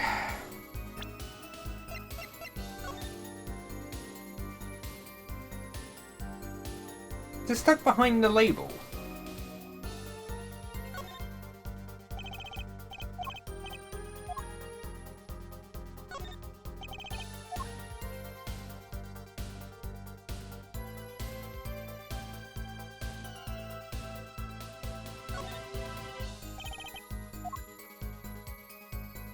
I guess it is completely empty.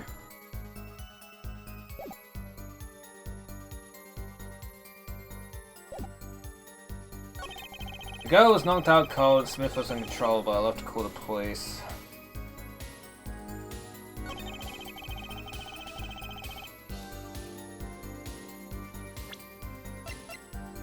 Objection! Mr. Wright, if I may. Yes. Take a look at this photograph of the crime scene. See the victim here? He's wearing a hat. I wouldn't think you could see blood on his forehead. Good point. Justice, next time you point out an inconsistency, put a little more oomph into it. Mr. Wright, can you explain this to the court? I forgot to mention something. I was the one who put that hat on his head. Eh? You? You put the hat on the dead man's head? He wore it for our entire poker game. After calling the police, when I returned to the scene, his head was in full view. Shining bright, just like in this photograph. And I picked his hat up off the floor and put it on his head. Why did you do such a thing like that? All I can say is, I'm sorry. But that's the only thing I touched at the crime scene. So Miss Orally didn't see it? It being the victim's his head? I think not. She was out cold. I believe I was the only one who witnessed his head. Ah, here we go again.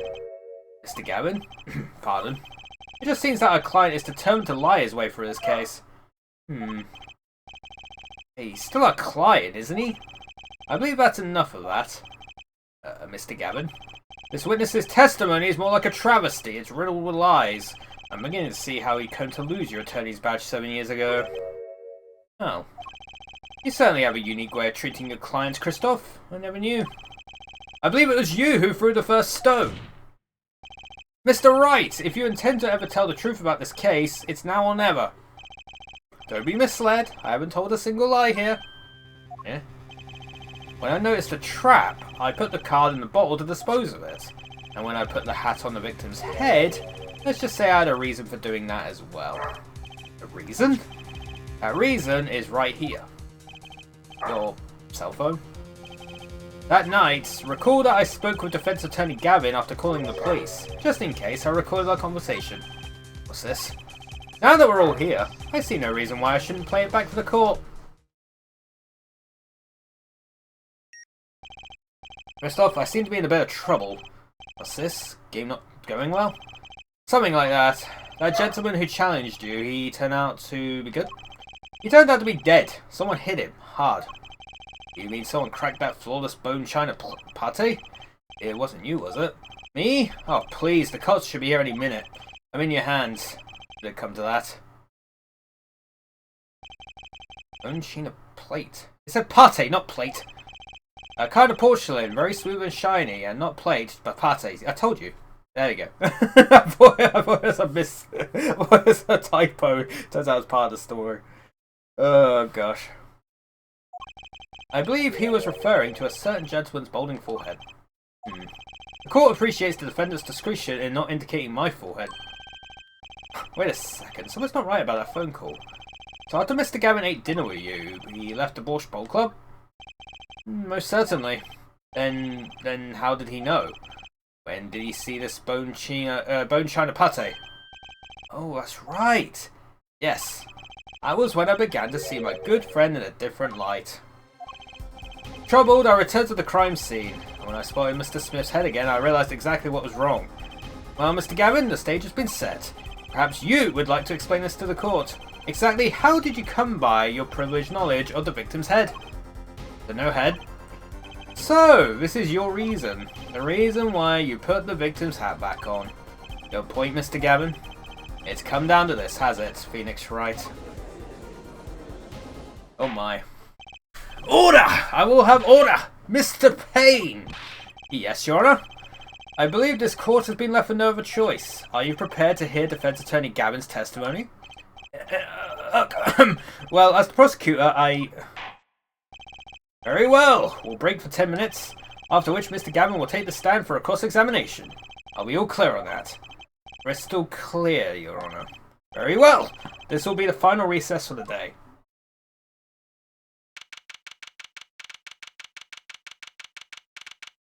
Hey, we're still on 420, by the way.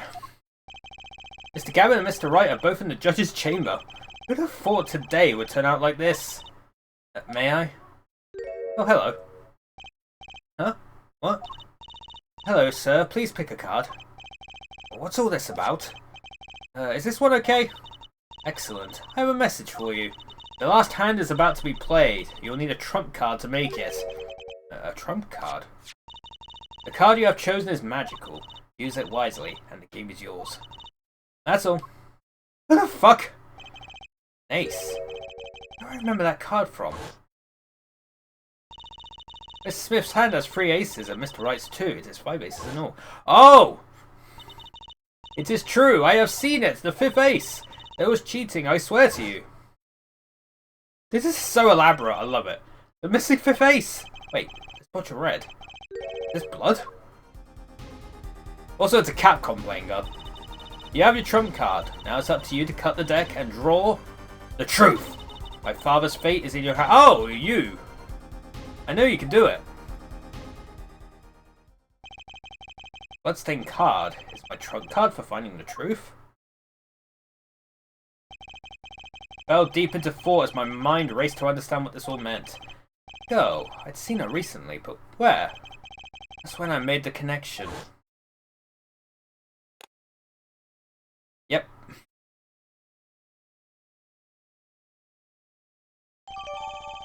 Bloody Ace added to the court record. Oh, we're so back. We are so back. This is the tutorial fucking thing, and it's so elaborate. This is fucking wild. Oh, this is why I love Ace Attorney. Court will now reconvene. Defense Attorney Christoph Gavin, will you please take the stand? Now then, if you would, Mr. Payne. Yes, Your Honor. Will Mr. Would the witness state his name and occupation? Is this fast necessary, Your Honor? Believe me, far stranger things have gone on in this courtroom. Fine, I'll play along. First, there's one thing we need to have made clear. How did you know about the secret beneath the victim's hat? By secret, I'm guessing he means the fact that Mr. Smith was bald. Forgive my curiosity, but what is it about this fellow's head? Your Honor seems to have an inordinate interest in it. Oh. I wouldn't call it inordinate, Mr. Gavin. Mr. Wright! What do you think you're doing, Wright? Wow, things sure look different from the other side. You know what I mean, Apollo? Speaking of looking from the other side, let's consider something for a second. The victim wore that hat all night, never once taking it off except for that one time. That one time being the instant he was hit. Oh, when Mr. Wright returned from reporting the crime, the hat was lying on the floor. Mr. Wright picked it up and placed it on the victim's head. In other words, in order to have seen Mr. Smith's bald head, you would have had to have been there in the hideout at the time of the crime. In other words, I must be the real killer, is what you're trying to say. Not bad, Apollo. Mr. Gavin? I'm afraid that I haven't been entirely honest with the court. But what? Oh, I assure you, I had the noblest of intentions. I did it all to protect my client, Mr. Wright. Yet, I'm afraid in the current situation I see little reason to hide anything. Very well, allow me to tell you the truth of what happened that night. Finally, you may begin your testimony. Tell us, how were you involved in the events of that fateful night?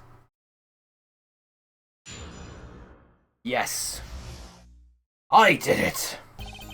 The rage I sensed in that man that night troubled me, so I returned to the club. I went down to the basement and peeked in through the little window to the hideout. It must have been right after the murder took place. The victim was dead as he appears in the photo. A bald head, an unconscious girl, and Wright holding a bottle in his hand. I sensed that was not the best place for me to be at the time, and so I left. That's when the call came from Wright. So you witnessed the murder? For better or worse, I missed the actual... Why did I say missaid? I'm an idiot. I missed the actual moment of the deed. Mr. Gavin, may I remind you that you're on Mr. Wright's defense team? Your testimony is clearly disadvantageous to your client. I can't read. I like this shaking of heads. Like, what else can I say? I'm standing on the witness stand after all. So you are, Mr. Gavin. And you had to testify as you just did. You had to tell him you saw the scene of the crime through that little window. Mr. Wright, you had to say that. Because that was the only probable window of opportunity, right, Apollo? Oh. Mr. Wright, the defense should do the cross-examination, not the defendant. Mr. Justice, are you prepared? Yes, Your Honor. I can't believe I'm going up against Mr. Gavin. The trial is getting weirder and weirder. Again, weirder things have happened, and weirder things are probably going to happen. I love this shit, it's funny. Went to the club, I went down to the basement and peeked in through the little window to hide out. Victim was dead, a bald head and a unconscious girl and Wright holding a ball in his hand. Those were the only three at the scene of the crime? Yes, as far as I saw at least. And we're back where we started. The killer was the defendant, Phoenix Wright. Who else could it have been? But why didn't you talk to the police? 2 reasons. First, I didn't actually witness the very moment of the crime. Second, my office was asked to defend Wright. Even after seeing what I had seen, I couldn't abandon my friend. There must have been someone else there at the moment of the crime. Justice, I just said I saw no one, not a soul. But that goes against what Mr. Wright said. Ah yes, this mysterious fourth person. Who would conveniently be the real killer, I suppose? Glad to see we agree, Mr. Gavin. Let me pose a question then. Tell me, what possible reason did the real killer have to swap cards in the victim's hand? Perhaps you could show us a reason why such a thing would be necessary. If I show something I can't find myself. Remember, Apollo, the card that was swapped out was the fifth ace. Ace, right. Well, Mr. Justice, the question of why the killer would swap out a card has been raised. Can you point to a reason? Now or never. The defense would like to present evidence to the court. Evidence showing the reason why a card was swapped out. Then go ahead and point out your reason, Mr. Justice. Why did the killer take the fifth ace? My reason is this! Is that an ace? Why, it's got blood on it! Right next to the spade! What? This is insane! Why wasn't I told about this? Why?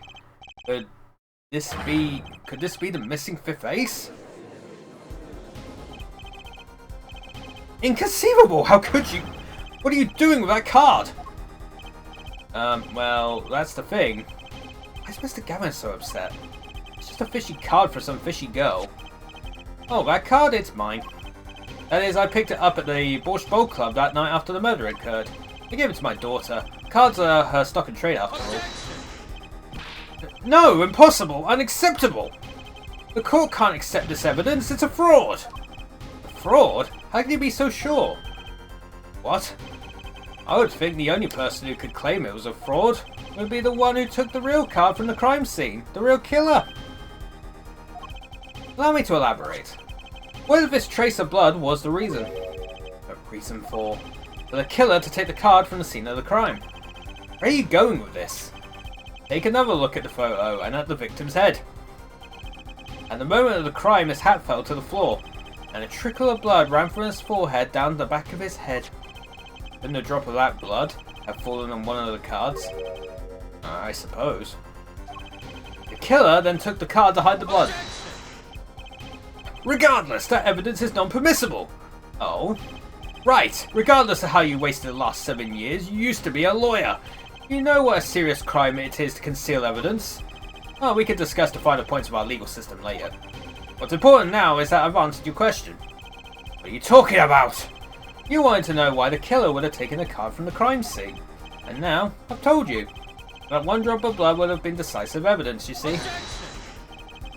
This is baseless conjecture! Baseless!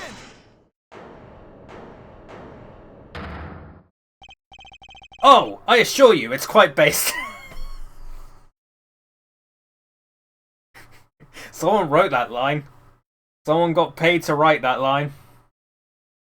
Oh, I assure you, it's quite based, actually. This whole trial is so based.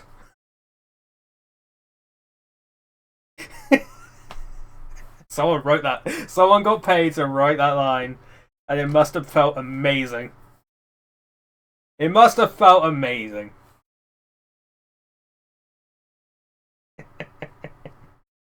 Oh my good lord. God, I love these games. I love these games. My voice might die at the end of every stream when I play these games, but they're so cool. They're so cool. What? It's amazing, really, how a single drop of blood on a single card can lead us to the truth. Quite simple. Well, Apollo? Yes? Try picturing the scene of the crime. In your head. Whoa, oh, this is cool. What is this? The murder took place in the hideout. The body of the luckless victim was found at the poker table.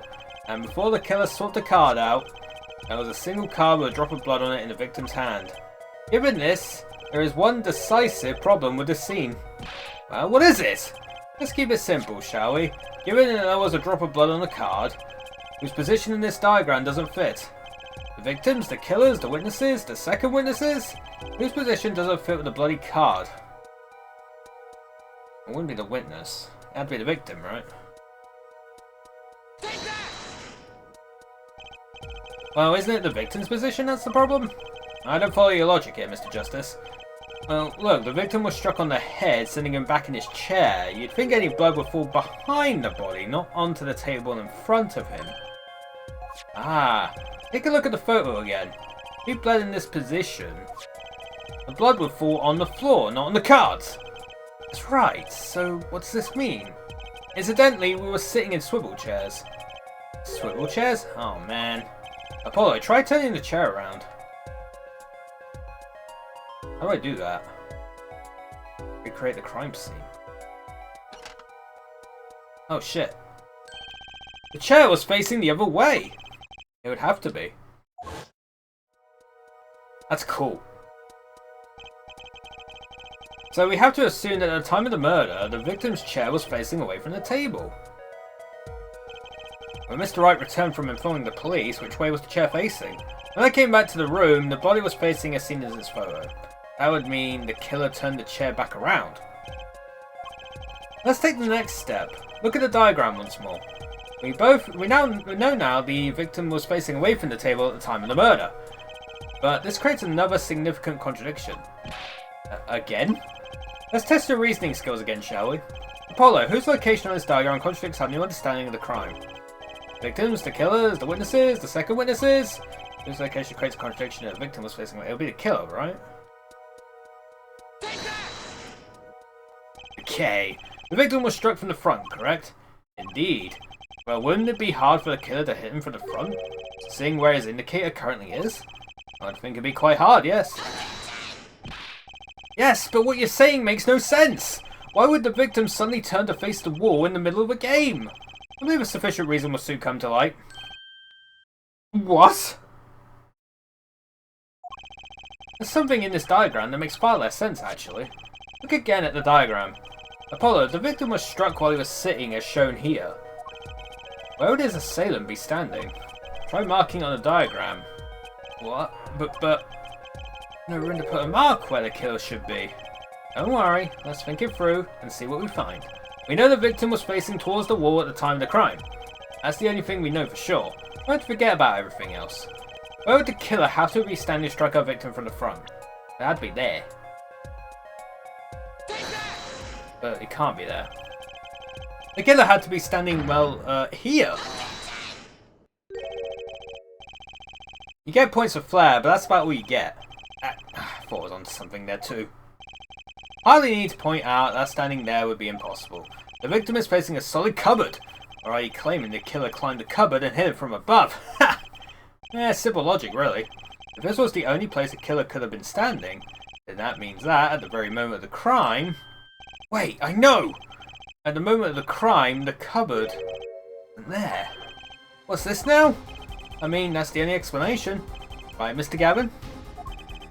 Your Honor, I have a suggestion for the defense. We should arrange to examine the cupboard in the hideout immediately. Bailiff, send a team to the crime scene immediately. Have them try to move the cupboard. Your Honor? What? There's one more thing your men should look for. Please give this. The bailiff. Yes. I see. You do belong in the courtroom after all, Mr. Wright. I do my best.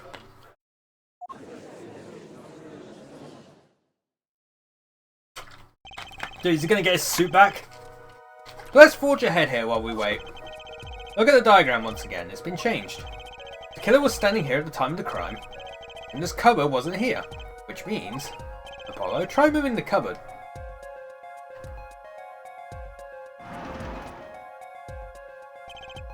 Thank you.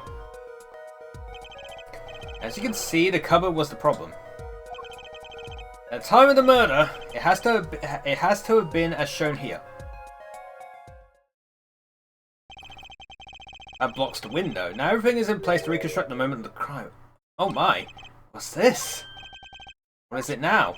Look at the diagram of the crime scene once more. It appears we found yet another contradiction. I believe to be the final contradiction, in fact. Uh-huh. Oh, dang. Notice something, Apollo? Our line of deduction is rapidly approaching its logical conclusion. Now then, Mr. Justice, please point to the new contradicting indicator. Is it the victim, the killer, the witness, the second witness? Yeah, it's the second witness. Obviously!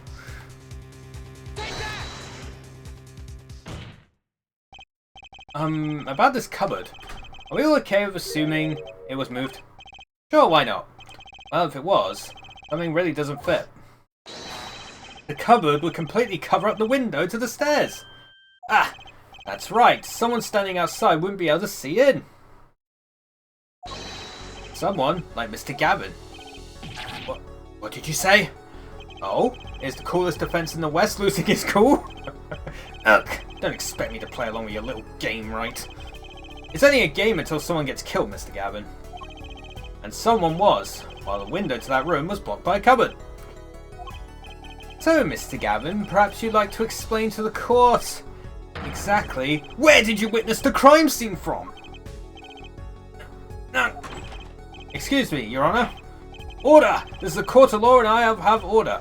We just now received word from our investigative team at the Bosch Bowl Club. We've examined the cupboard in the hideout, Your Honor. Oh, and what did they find? Well, Your Honor, it turns out there is a secret passage behind it. What? Ah, yes, I believe I mentioned something of the sort before. This is one of the tricks to the room many of our regulars know about. I do remember saying something about that now that you mentioned it. A secret passage is a handy thing to have when you're engaged in illegal goings-on. Never know when you might need to duck away from the eyes of the law. The room has a secret passage. Where does it go? The other side connects to the restaurant above. The underworld bosses could get away from the cops. Enjoy a cold bowl of borscht, no doubt. Just like our killer.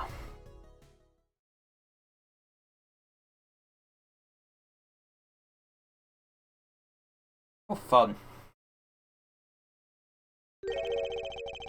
You see where our line of simple deductive reasoning has led us, Apollo? I see it, but I don't believe it. That girl wasn't kidding when she said I needed this trump card for the last hand. At the time of the murder, the window was blocked and the victim's hat was only off his head for the few minutes between Mr. Smith's murder and Mr. Wright's return from calling the cops. In other words, the only place anyone could have seen the victim's bald head was from inside the hideout.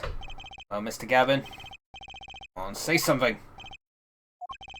Dare I ask what really happened that night? Actually, I think we can probably figure it out ourselves at this point. That night, for whatever reason, our killer had a date with Mr. Smith, a date with destiny.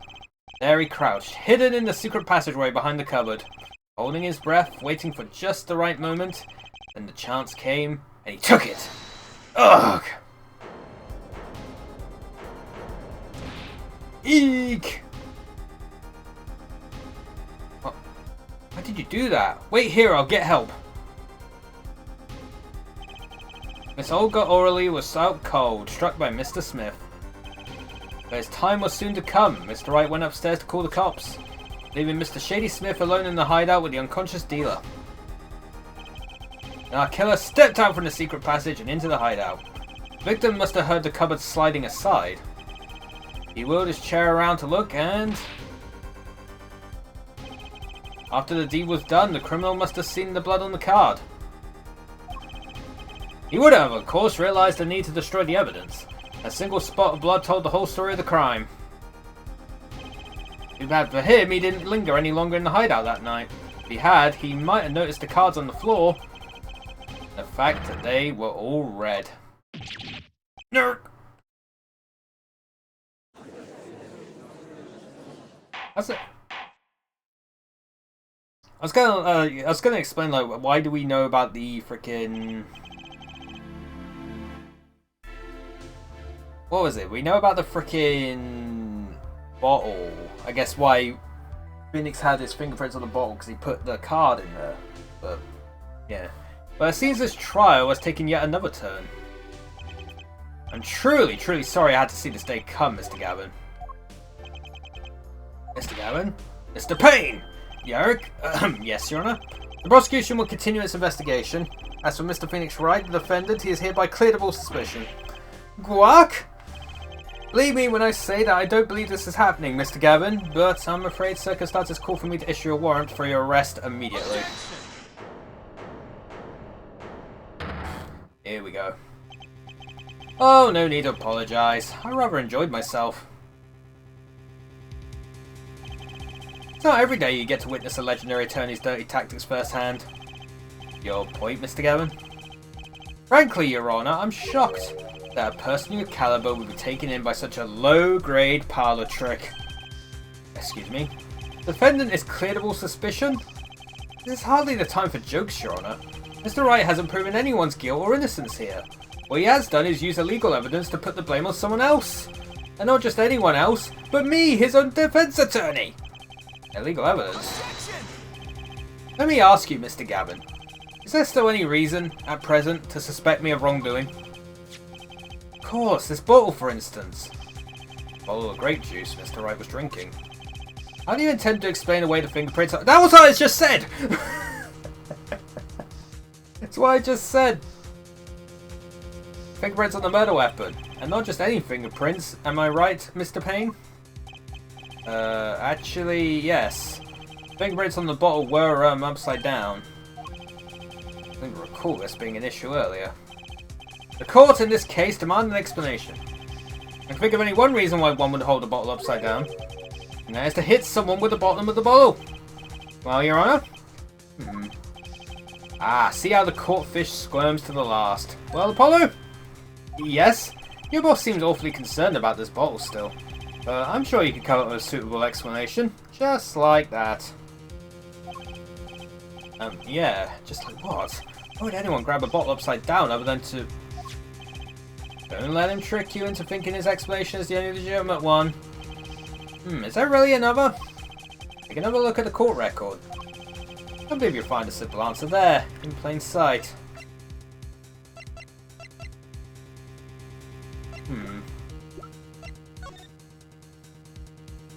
Oh, there's multiple bottles! There's multiple bottles! I got you, fam. How about you just say the answer in plain words? It would be hasty to deliver a verdict with answers. Questions, indeed. Well, Mr. Justice, Mr. Gavin said that the court in this case demanded an explanation. Don't worry, Justice won't leave it till justice is done. Perhaps the defense would care to enlighten the court. What evidence do you have to explain why the fingerprints of the bottle are upside down?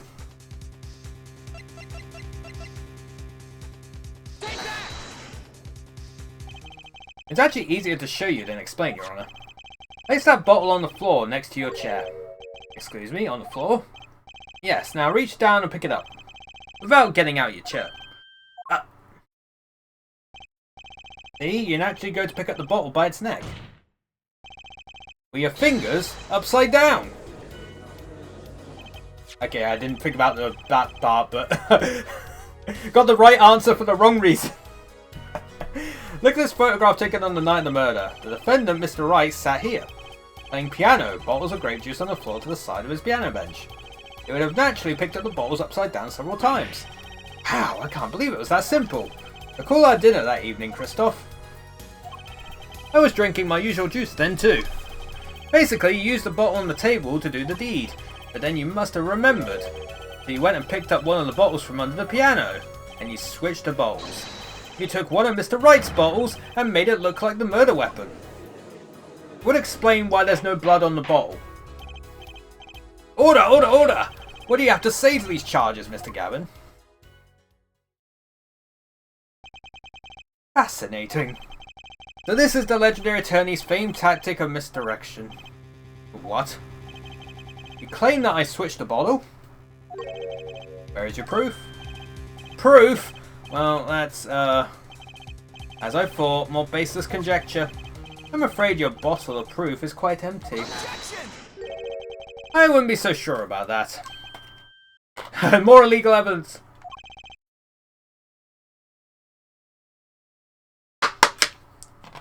Your Honour, I present to you Ligma.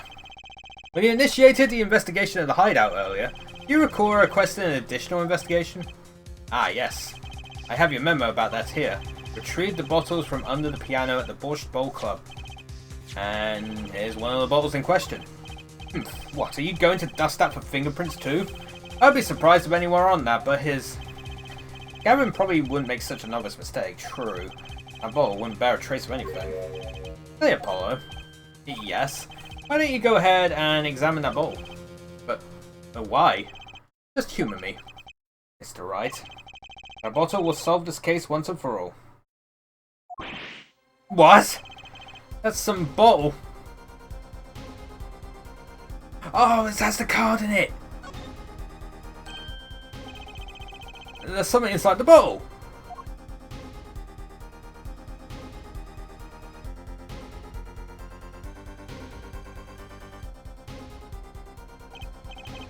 What's this? A card? It can't be. Recall that unpleasant woman's testimony for a moment? Miss Olga Orally? Yes, our little swindling Devochka. At night, I planted the card like I was supposed to, and Wright lost the last hand just like he was supposed to. Then Smith searched him, but the planted card was gone. The trap failed. Wait, this isn't... You're telling me that this is the planted card you disposed of? The one you mentioned in this piece of testimony?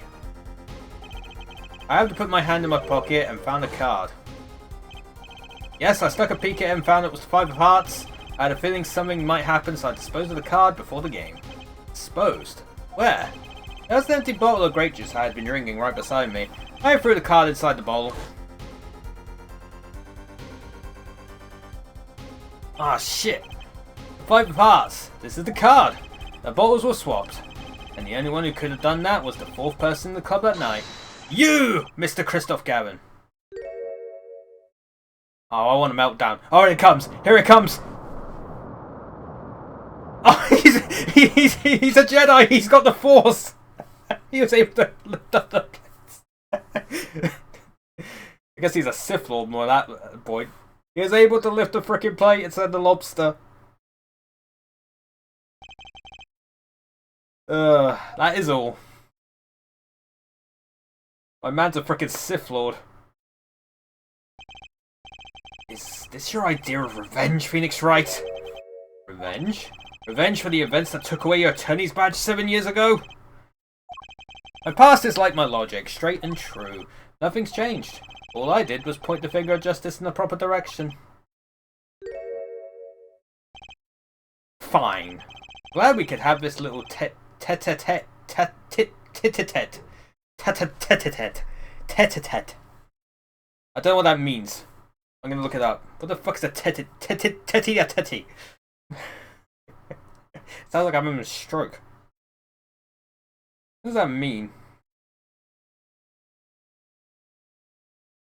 Head to head. Refers to a private conversation or meeting between two people. Tate-a-tate. Tate-a-tate. Tate-a-tate. I'm glad we got this little tete-a-tate right. This is insane! What about me? Did I get to prosecute anyone? No, never. I believe this time we've finally come to the end of our trial. Mr. Payne, do you have a report for us on Christoph Gavin? He's admitted everything. We're processing his arrest now. I see. Still, one has to wonder why he would do such a thing. He didn't even have a connection to the victim, did he? None that we know of. Mr. Wright, have you anything to add? I'm afraid I can't shed any more light on the matter. About this victim, Mr. Shady Smith. His occupation was listed as traveller. No profession to be sure, and that's all we know about him. I'll arrange a follow-up investigation, Your Honour. Good, Mr. Wright. Yes. 7 years, and you still haven't lost your touch. Christoph Gavin was a man with much significance for me, both as a friend and a lawyer. He was extremely talented, to be sure. I needed two things before I could confront him. First was a place where no injustice would be tolerated, this courtroom. The second was a man who would tolerate no injustice. In other words, a defense attorney. You, Apollo. Me? This is a dark time for our legal system. A twisting of justice brought on by our very own initial trial system. We have to set it right. Mr. Wright. Our work lies ahead of us, and I, for one, am looking forward to it. Well, this seems like a good time to announce a verdict. This court finds the defendant, Mr. Phoenix Wright, not guilty. Yeah, and the confetti is back. Hell yeah. I love it. I love the confetti is like diamonds. Always adjourned. That we did it. 2 hours and that's the first trial. Man. Can't imagine what the other ones are going to be like. Thanks, Apollo. You came through just like I thought you would. And I'm pretty sure I didn't do a thing in there. It was you who cornered Mr. the killer. I couldn't have done it by myself. You sensed it too, today, didn't you? Your ability. Ability? Yes, a sensitivity I lack. You'll come to understand it soon enough. Wait, I wonder if he means... I have one question for the witness then. You say you saw the moment the defendant hit the victim. Is this true? Of course it's true. This weird vibe I'm getting. What was that, Mr. Wright? You have to find the answer to that question yourself. The answer? Right. Today was full of questions about answers, most of them about Mr. Gavin. What possible reason could he have had to commit murder? Perhaps you'll learn that in the days to come. Huh? Wait, you don't know, do you? This locket is the key. Oh, that reminds me. I met the girl whose picture is in your locket.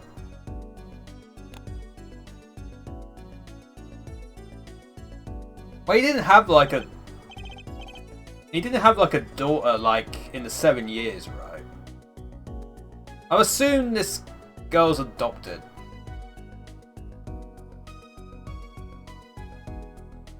But maybe I'm wrong. Your daughter, right? That's right, she's my daughter. You know, you were right about this locket. Eh? I took this off his neck the night he died. But it looks like our dear Russian scam artist saw me. The truth is, this locket really did belong to him. Wait, but that's perjury! You testified, you said that locket was yours. I said no such thing, actually. Huh? I merely said that it was a locket with my daughter's picture inside. A subtle distinction, but a distinction nonetheless. And it's the truth. Wait, but then why? Why was the victim wearing a locket with a picture of your daughter inside of it? Sometimes the straightest path to the truth isn't the best one. Give it time. You're still just getting started with your career. Speaking of which, I may be out of a job. I work for Gavin Law Officers after all. I still can't believe I just saw Mr. Gavin get led away in handcuffs. Apollo? Yes? How about coming to work for me? Eh? You mean at the Wright & Co. Law Officers? I mean, there's not a single attorney in my generation that doesn't know it. Can't imagine that to be true, but... Wait, but didn't you... You're not a... Oh, I turned in my badge, yes. I'm not an attorney anymore. That instance 7 years ago. That legendary trial. And at the middle of it all was one man. Phoenix Wright. The case reached its sad conclusion and he left law for good. I guess we'll learn about that later. Have you ever thought about coming back to the courts? I'm not qualified to stand in the court of law, I'm afraid. Didn't you notice in today's trial? There was a single piece of forged evidence. Forged evidence? What are you talking about? I'm talking about evidence that shouldn't have existed. A naughty magician's trick. One piece of evidence struck me as odd as true. It just seemed, well, too perfect. I bet this was the forged. It had to be the ace. It wasn't the real ace. You mean this, don't you? I got this from your daughter, Mr. Wright. Yes, that card couldn't have been found at the crime scene. Why? Because the killer took it with him when he left. Leaving the wrong card in its place, luckily for us. The court can't accept this evidence. It's a fraud! Fraud? How can you be so sure? I would think the only person who could claim it was a fraud would be the one who took the real card from the crime scene, the real killer. My verdict was already handed down 7 years ago. Then you really... Yes, I forged this card. One look at the crime scene should have told you it wasn't real. But you can't do something like that and call yourself an attorney. Who's calling themselves an attorney, Apollo? So it's true.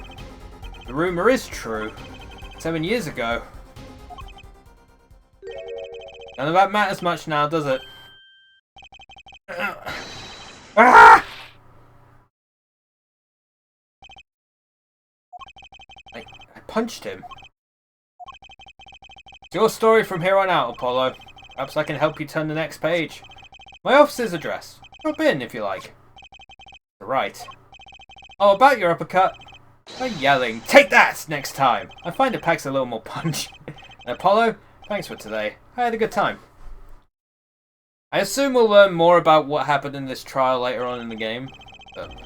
And with that, Mr. Wright walked out the door, and that's how my first trial ended.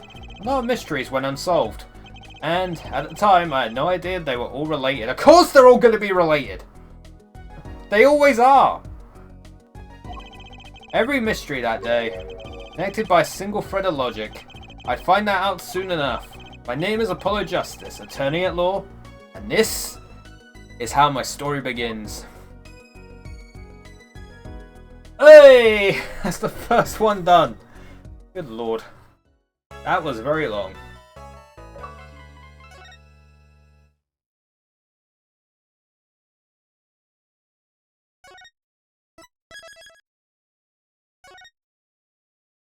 Turnabout Corner. Now this is where all the missable achievements are going to come in. Dear lord, man. Oh, hell yeah, dude. Turnabout Corner! Of course you turn about in the corner. It's a fucking corner. As long as we draw breath, the wheel of fate turns. What about the wheel of fortune? What? Okay, I guess someone got run over.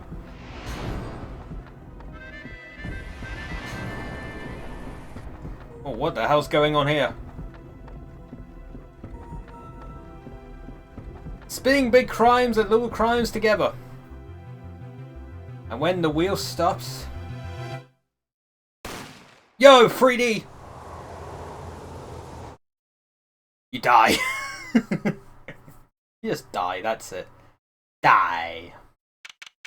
June 15th, 9:12 AM, Wright & Co. Law Offices.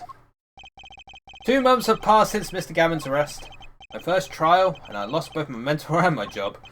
Yeah, I'll admit it. I was screwed. Even when I hit bottom, I told myself I'd never come here. Honest. What the hell's going on here? Here being the legendary Wright & Co. Law Offices. Okay, Justice, time to stop trembling. Ah, you must be here for the interview. Right this way.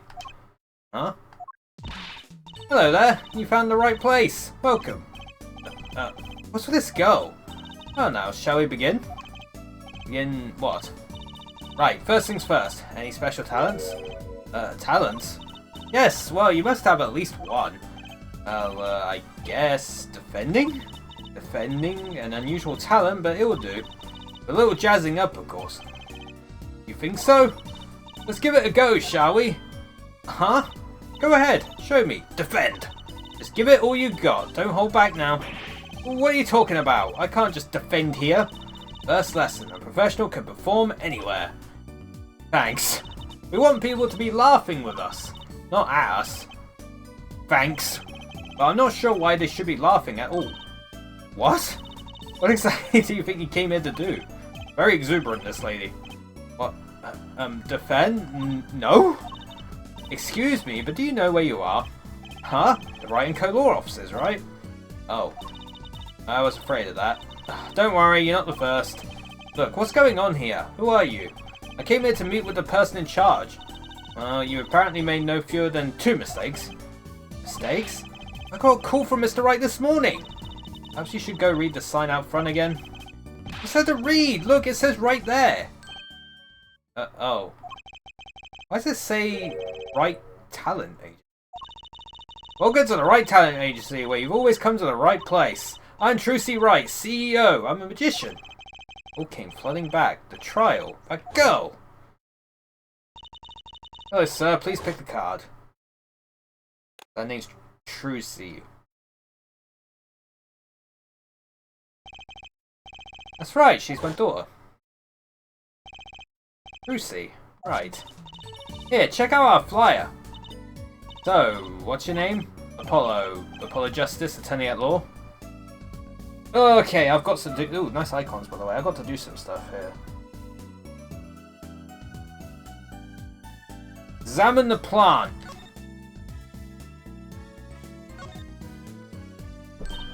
Hack! Don't touch Mr. Charlie.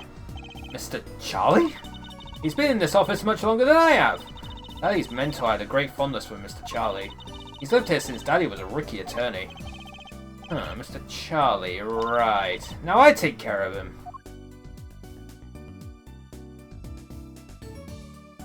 I examine the other objects as well.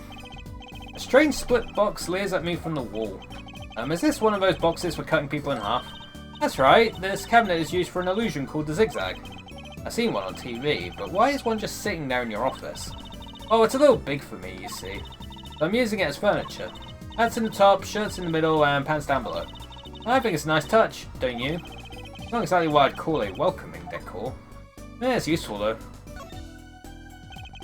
Blue silk hat, just like the one Trucy is wearing. Oh, that's just for show. Don't wear it, please. Last thought from my mind, honest.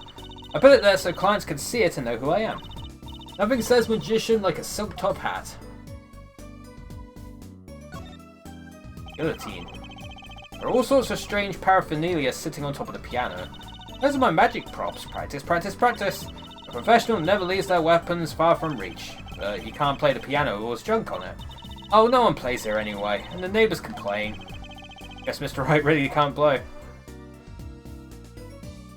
Yo, why is the spaghetti just hovering there? Whoa, that fork is floating.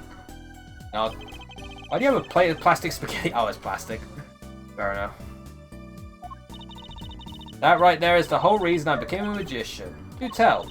I saw a plate just like that in a restaurant once. The floating fork looks so real. That's when I knew someday I'd make magic more amazing with that spaghetti. These weak arms are heavy. That's one of those hula hoop things everyone was crazy about way back when. Really? I had no idea these were that popular. I'm not so bad with one myself, actually. Eh? I'm still learning. You can really make someone levitate with it? Show me! I have no idea how. It's just a normal hula hoop, isn't it? Anything more in here? All these legal books must be Mr. Wright's leftovers. There's a lot of unrelated books in here, too. One trick a day. Magic for idiots. You'd think a pro magician would aim a bit higher.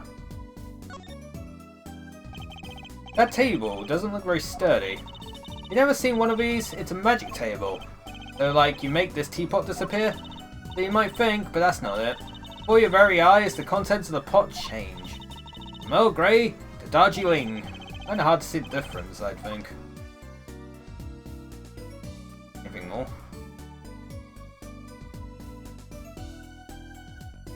Mirror.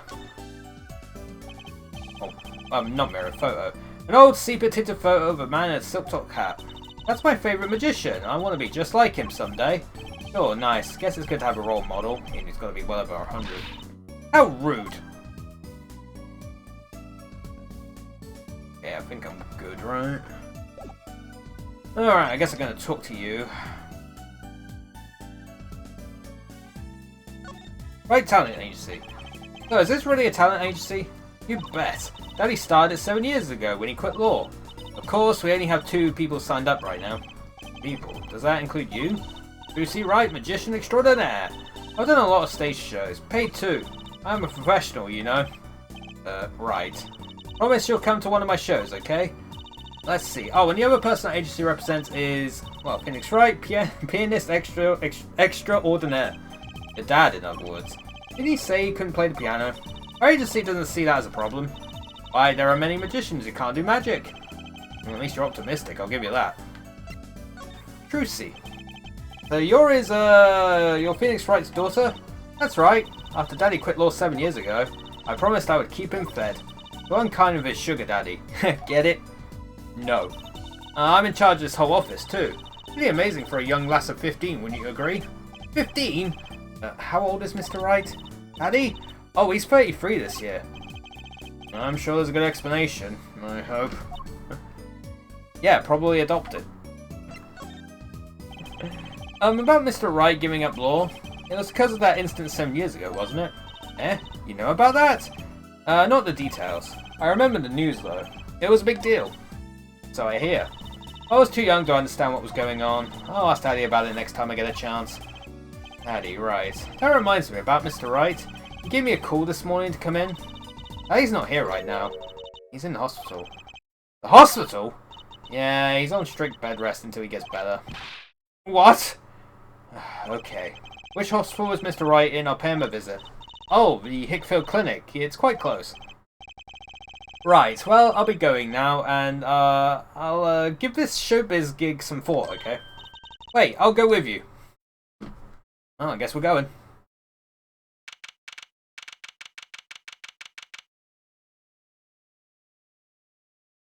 Ay. June 15th, 9:45 AM, Hickfield Clinic. So, this is Mr. Wright's hospital. Oh, not him again. I remember you. No, don't like you. Go away, please. Visitors are you? Yeah, are you the doctor? Yep, Dr. Hickfield's the name. Good morning, doctor. Oh, hiya there, Trucy. Cute as ever. Is this Daddy's room? Oh yeah, Septi's gone for a morning checkup. Be back soon. How are you, Mr. Trucy? Got any places you like Oh, don't say it like that. Don't say it like that. Got any places you liked examined? Doctor, the nurse was looking for you. Why, if it isn't the daddy or the cutest little thing in town. Guess I'll be off then. Later, Trucy. What an odd bird that guy was. Good morning. Didn't expect you so soon, Apollo. Right. What happened? So, what happened? Who could imagine it? Me, victim of a hit and run. Oh. You were hit by a car? Oh, he tried to swerve, I'll give him that. Picture me tossed 30 feet through the air, only stopping when my head hit that telephone pole. You hit a telephone pole with your head? Are you okay? Thankfully, my only injury was a sprained ankle. It really is as lucky as they say. Oh, Trucy. There's something that, well, it just doesn't sit right. I just can't believe you have a daughter, Mr. Wright. And she's so big! Not fat, but you know what I mean. Oh, Trucy's still a child. Daddy, how many times do I have to remind you? I'm not a child anymore. But you'll always be Daddy's little baby girl to me, Trucy. My foot, I'm not buying it. Oh, something you should know about Trucy. She's a magician, right? She told me. Not a mere stage magician, she's a genius. Hehe, Aunt Daddy. You'll soon come to appreciate her talent. You could just tell me things instead of insinuating them. Then why did you contact me? What could the Wright Talent Agency possibly want with me? No need to get prickly now. Hey, I didn't ask to be dragged in like this. But didn't you come into the office of your own free will anyway? Yeah, of course. Help, we're in big trouble here at the office. Big. I thought someone was dying. You don't think this is big trouble? My talent agency represents only 2 people, and one of them is in the hospital. That's right, Daddy. How are we going to pay this month's rent and the groceries? Yeah, that's the problem with such a tight operation. It's a symbiotic relationship. When one of us falls, the other 2 must fall. Hey, this isn't exactly a suitable conversation to be having with a 15-year-old kid. In any case, if Apollo here can't help you, you'll have to transfer to a new school. Again. No, I can't. I just made friends. How could you do this to me? To us! Polly! Huh? What? Now it's my fault? I mean, fucking gaslit, man. Fucking gaslit all hell. On that note, how about you come work for us? I've got the perfect client for you already lined up. A client? You mean I get to do my job? I get to defend in court? Alright, I'll hear what you have to say. You got him, Daddy. Hook, line, and sinker. Aha! Now it's time to reel him in. It's official. I'm scared. What's that? Who's our client? Alright, so who's the client? Ah, yes, here. Take a look at the map and I'll explain. Last night I left the office just before 9 o'clock. I was going to the Indochin pasta joint, Olden Tays. I played piano there, of course. That's when it happened. Car sent me flying, nicked the telephone pole, and zoomed away. Creepy, huh? Just a tad. Almost as creepy as hearing you tell the story like it was no big deal. Car sped off in this direction. So, good luck. Huh? You wanted a client, didn't you? Well, I'm your client. Find the guy who knocked me into that telephone pole. Whoa, hold on. I'm a defense attorney, not a detective. Oh, don't worry. Once you found the guy, I intend to sue him. Then you can stick it to him in court. And not prosecute either. I'm sorry, but this is crazy. I'm going home. Don't get so worked up. It was just a joke. Huh? Oh, Daddy. Sorry, Apollo. He just loves jokes, you know. Even the ones that aren't very funny. Your real client should be stopping by the office any time now. The office? You mean the talent agency? No harm in going. It's not like I have anything else to do. One more thing. Do look into my accident too, would you? I marked the scene of the tragedy on this map. Fucking... Yep. Shouts of People Park. Right in front of this park. Should be easy to find. So he's going to make me investigate this after all. Hey, it might be related. Fucking...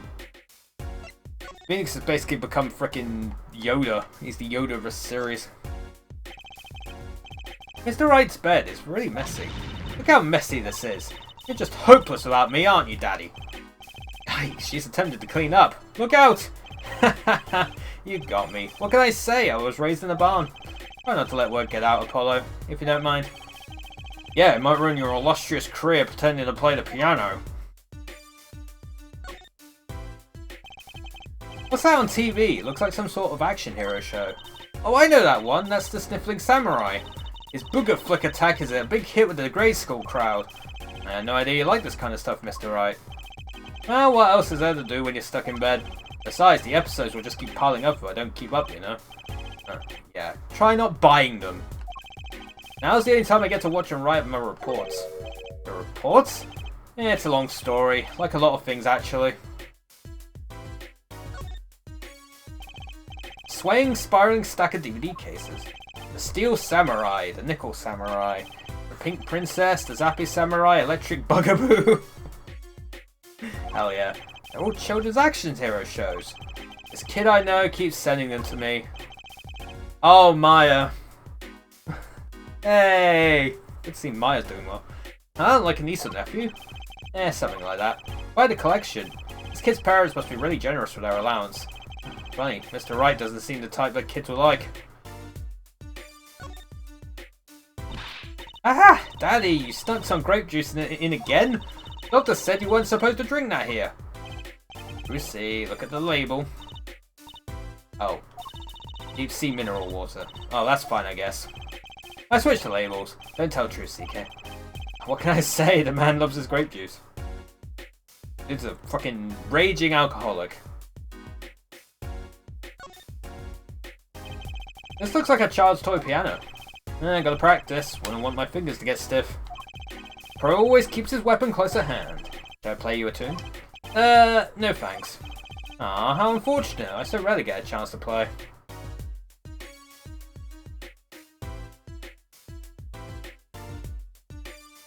That all of them?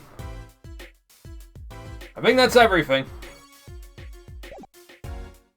I guess I gotta go back to you. Bye, Phoenix. You're always fucking there. Hey, hey, hey! Stay out of my you-know-what. How long are you planning on making me wait, eh? Ah, good morning. Oh, hell yeah, dude. Hey there, Trucy Doll. Sounds like your pops had a bit of a rough spot, eh? All's well that ends well, I guess. This is our client? Hey, so this is that Apollo fellow, eh? Oh, yes, the name's Apollo. Look at him there, arms all crossed like, ready to fight. Yes, sir! You don't mean that literally, do you? The boss told you what I need, right? Don't let me down now, Apollo. Don't worry about your defense, sir, I'm on it. Defense? Noodle half-cooked, it's too late for defense. My castle's been stormed, my keep's been kept, my noodle stand's been stolen. Noodle? You know Mr. Aldoon from the noodle stand, don't you, Polly? No nicknames, please. And no, of course I don't know him. You new in these parts? Not really. You need to know the best noodles in town. Aldoon's Noodles. Whose noodles? My noodles! Oh, help me out here, Trucy Doll. This is Mr. Guy Aldoon. Guy Aldoon. With most of these names are puns, I'm trying to figure out what this one is. A client. Maybe you can tell us what the problem is, Mr. Aldoon. Oh, is he going... Oh, he's going hard on the harmonica? Hell yeah, dude. Anything for you, Trucy Doll. My dude is just staring at me.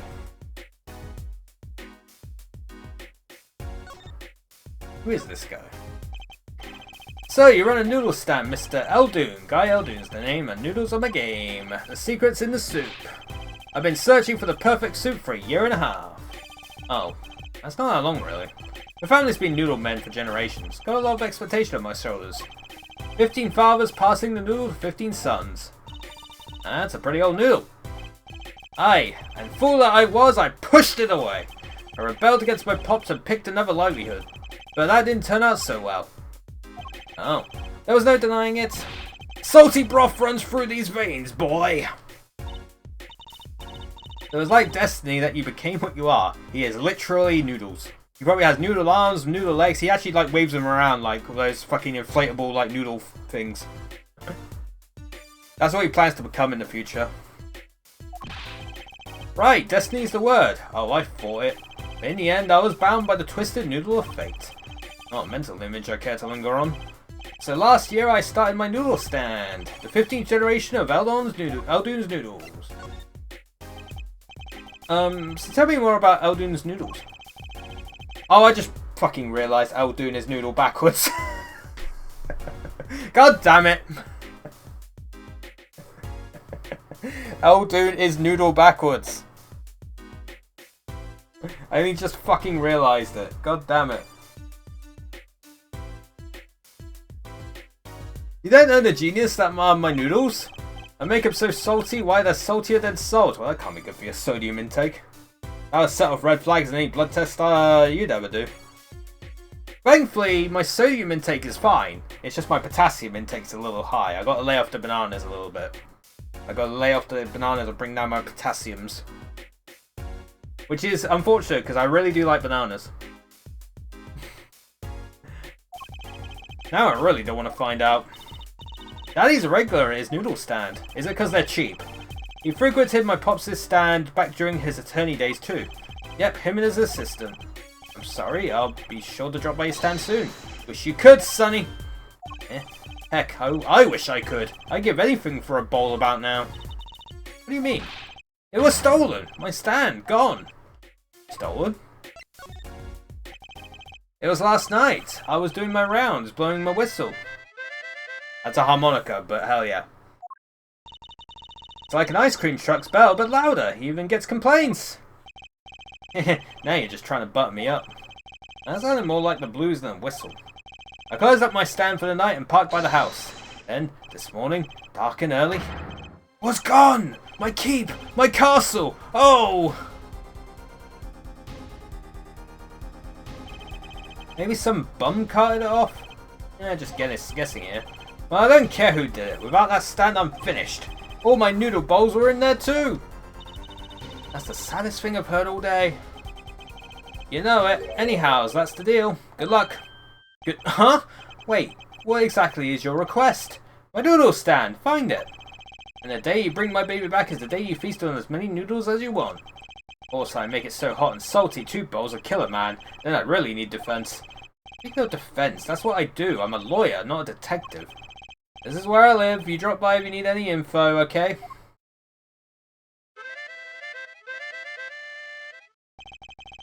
Get it back today if you can, Polo. I got noodles to make.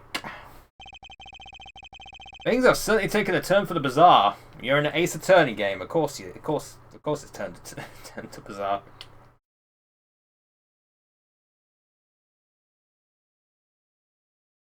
It's always going to be bizarre. More stranger than Stranger Things, and that just finished recently. Apparently the ending is not amazing. Probably not as bad as ending as Game of Thrones, but you know, you never know. Give me a second.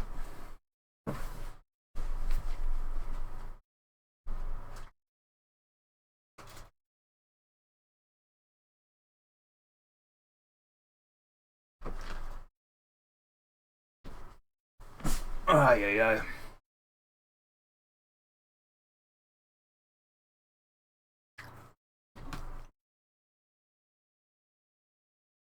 Alright.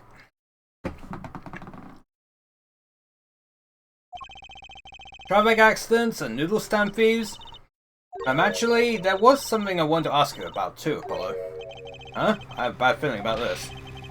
Listen to the lady's problem now. Don't be cruel. I lost something last night. That is, something was stolen. Hey, what's this? More thieving and skullduggery? Well, someone stole a pair of my...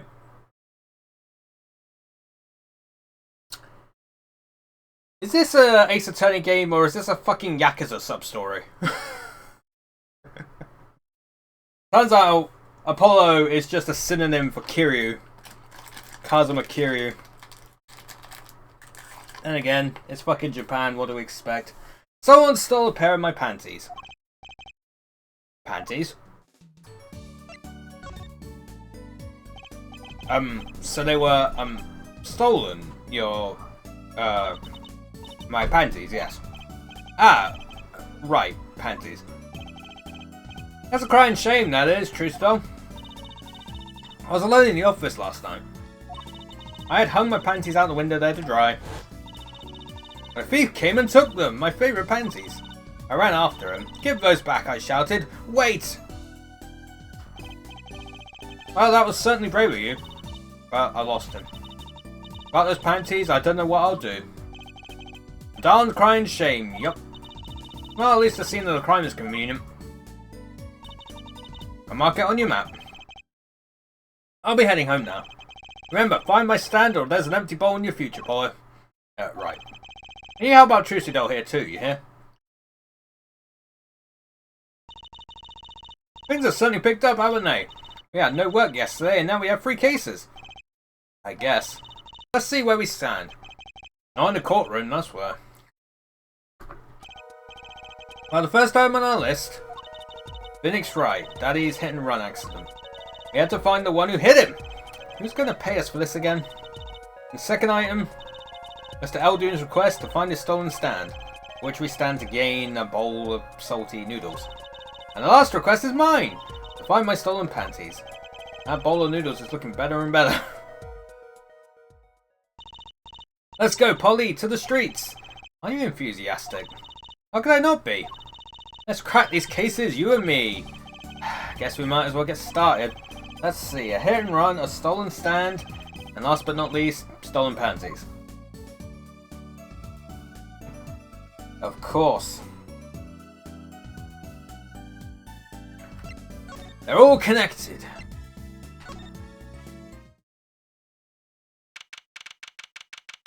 Accident scene. Where's Gumshoe? I want Gumshoe back, man. I miss Gumshoe. This is where Mr. Wright got hit by that car. According to the map, this is the place. Oh, paint. A huge mansion. Apollo, there's a nice looking lady over there. Let's question her. Okay. I'm a little curious about the park over there too. Oh, hey. Excuse me, can we have a few words with you? You want something? Whoa, that husky voice. Why am I suddenly sweating? That's quite a house you got there. You must have a lot of money. Whoa, money sounds like something my son would call his friends. This is the Kitaki family mansion, little girl. Eh? You, kid with the hair. You want something? Oh, me? No, not a thing. Bye. Oh, Apollo, we can't leave without questioning her. Well, she knows something. But the Kitaki family, biggest organized crime syndicate in town. You're going to ask something. Ask it, if you're man enough. Right. Yay, way to whip him into shape, ma'am. Does she know no fear? I'm Plum Kitaki, wife of the 4th head of the Kitaki family business. Friends call me Little Plum. I'm Little Apollo Justice, attorney at law. Looks could kill. This woman would be a mass murderer by now. Kitakis. Little Plum? That's a really cute name for someone so... Yes? Whoa! What is it, Apollo? How about you go through me when talking to her, okay, Trucy? Huh? That seems like a bit of a needless, procedure. I'm a lawyer, I live for needless procedures. Fair enough. Oh, little girl, you shouldn't know, we're gangsters. Gangster? Oh, that means you're the bad guys! Trucy, through me, please! I'm begging you here! The bad guys. I like the sound of that. I'm gonna need some warm tea after this. Takes a lot of hard work to protect a family fortune. Things aren't as easy as they used to be for us bad guys. So you're saying that business is in the slump? Let's not ask about business if we can help it, please. Last night's accident. So there was supposedly a car accident here last night. Hello there, hope your New Year's going well so far. It is. I managed to fix my Steam Deck. It was great. It had issues before. It was funny because I tried everything and then I saw a post. It was like, hey, maybe try downgrading the BIOS. And I got scared because I'm like, well, if the BIOS thing fucks up, then I got a nice paperweight. And then I thought about it and it's like, well, if it doesn't work, and it does happen. But if it doesn't work, I was going to send it back anyway, so I might as well give it a shot. So I flashed a new BIOS. I downgraded the BIOS to the version before it. And I've had no issues since. No freezing, been able to play my games all perfectly well. And I'm like, god damn it, it was the BIOS the entire time. I actually wanted to scream because I could have just flashed the BIOS from the very start. But nonetheless, it's fixed now. It's cool. I'm playing a lot of freaking Euro Truck on it. I played a lot of Yakuza 0 Director's Cut on it the other day as well. But it's pretty fucking rad. I get to lie in bed and be... I lie in bed in game. I also actually sorted out like a streaming thing on it as well called Moonlight. But it allows me to like stream my games I got installed on my PC to it as well. And it's like... That's awesome because it prolongs battery life. But the latency is like stupidly low. It's like crazy technology with that. But yeah, we're playing Apollo Justice Ace Attorney. We've got the trilogy pack, but we're playing the first one in the trilogy. We finished the first case, we're on the second one. And everything comes back to Phoenix Wright. Anyway, last night. Of course you wouldn't know about it. Sorry to bother you. Wait. Yes? You're talking about that man, aren't you? The one who flew 30 feet and just walked away? That's my daddy! Ha I should have known. One of our capos thought he'd make a great point man. Capo? Point man? Could you avoid using too much industry lingo? In any case, it's been nothing but trouble. I've been cleaning up this mess since morning. Blah! Cleaning up this paint? Fire paint. Was this paint spilled at the time of the accident? It was around 9 last night. I heard a crashing noise. And found your father drowning in a sea of paint. He came to his rescue? You've my husband, the boss, to thank for that. The car that hit your father knocked over this paint. Then turned the corner and sped away. We're in the middle of repainting our wall, you see. I'm sure that dragon is glaring at me. But why are you out here cleaning it up? What do you mean? I mean, aren't you a gangster? Don't you have any goons to do your dirty work for you? Please, go through me when you want to. Don't be such a stiff lawyer, boy. I suppose we gangsters do have a certain image. Yes. But we're community-orientated gangsters, you see. Boss likes to give back to the people, see? How noble of him. I availed myself of the public facilities to get rid of all the garbage. Now there's just the paint on the street to deal with. Public facilities? I wonder if she means that trash can. That's probably what we need to go and investigate. Oh, look around, right stick.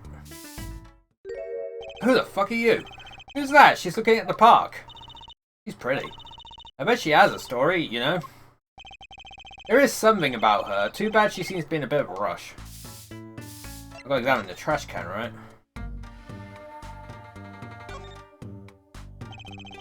There's a big trash can on the way into the park. I guess we could check it out. A detective's life sure is a hard one. I'm an attorney, actually. Huh? 2 pieces of garbage with paint on them. These are slippers. They look like those slippers you get at the hospital.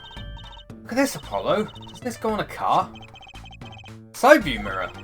Looks like it was torn off when it smacked into something. Oh, someone. Wait, you don't think... I do. This could be from the car that hit Mr. Wright. Wow, when he took off its mirror? I never knew Daddy was so strong. I only have room in my pocket for one of these, though. Which do you want to take? I guess the mirror. The mirror's more convenient. Hey man. Personally, I'm a little more interested in this park. You know what I think? I bet they're filming a movie. Let's go take a look. Maybe we'll see someone famous. Hey, miss, stay out of the park. He got mad at me. Did something happen here, officer? Oh no, move along, nothing to see. Why don't you kids go play someplace else? We're not kids and we're not playing. I'm an attorney. Something wrong? Ah, Detective Sky. We're fine, ma'am. Nothing to report. Oh, it's you! She's a detective now. Detective? Why is she wearing a lab coat? You hardly want to comment on how people are dressed. And these kids are curiosity seekers, ma'am. They claim to be lawyers. Ah, why don't you kids run along and play someplace else? Look, we're not... Or I might spill something on that pretty face of yours. Want a dose of experimental... Jesus Christ, that's a word. Experimental hydroxy ace lunodostres. Hydro. Come again? What's hydroxy stuff? Whatever it is, it doesn't sound good. Let's go, Trucy. Try to keep out the riffraff if you would. Yes, ma'am. How are we gonna get more information like this? Why don't we ask that nice woman across the street? Oh yes, that nice woman. What's going on there in the background? Ay.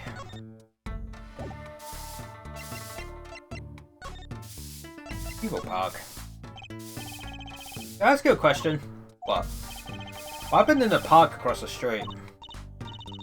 Oh yes, quite a commotion. Chicago lightning, as the boss would say. Chicago... huh? Gunfire! Someone was killed! Strange circumstances too. You're kidding! What a morning. Trouble everywhere. The park, the gate, even our house. Something happened at your house too? A crime without honour, without remorse! It's a private matter. Want to hear about it? Somehow I don't think no is an acceptable answer, Polly. So, what happened at your house? Bloomers, last night. I got a bad feeling about this. Me, little Plunkataki, the victim of a panty snatcher. Oh, another one. What? So it wasn't just my panties that were stolen? Got you too, did they? Poor thing.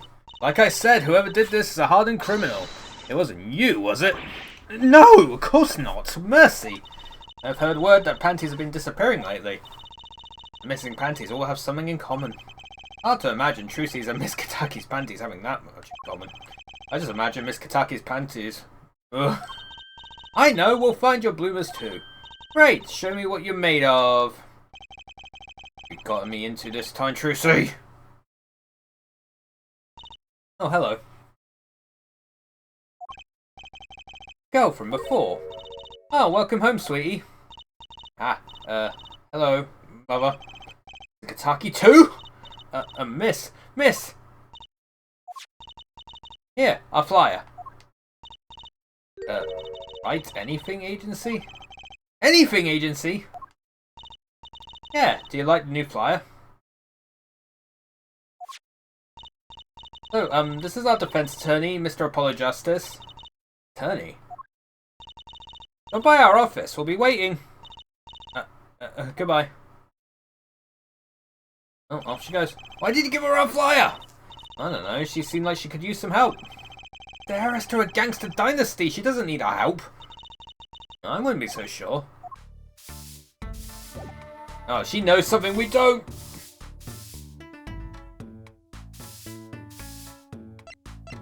Ay.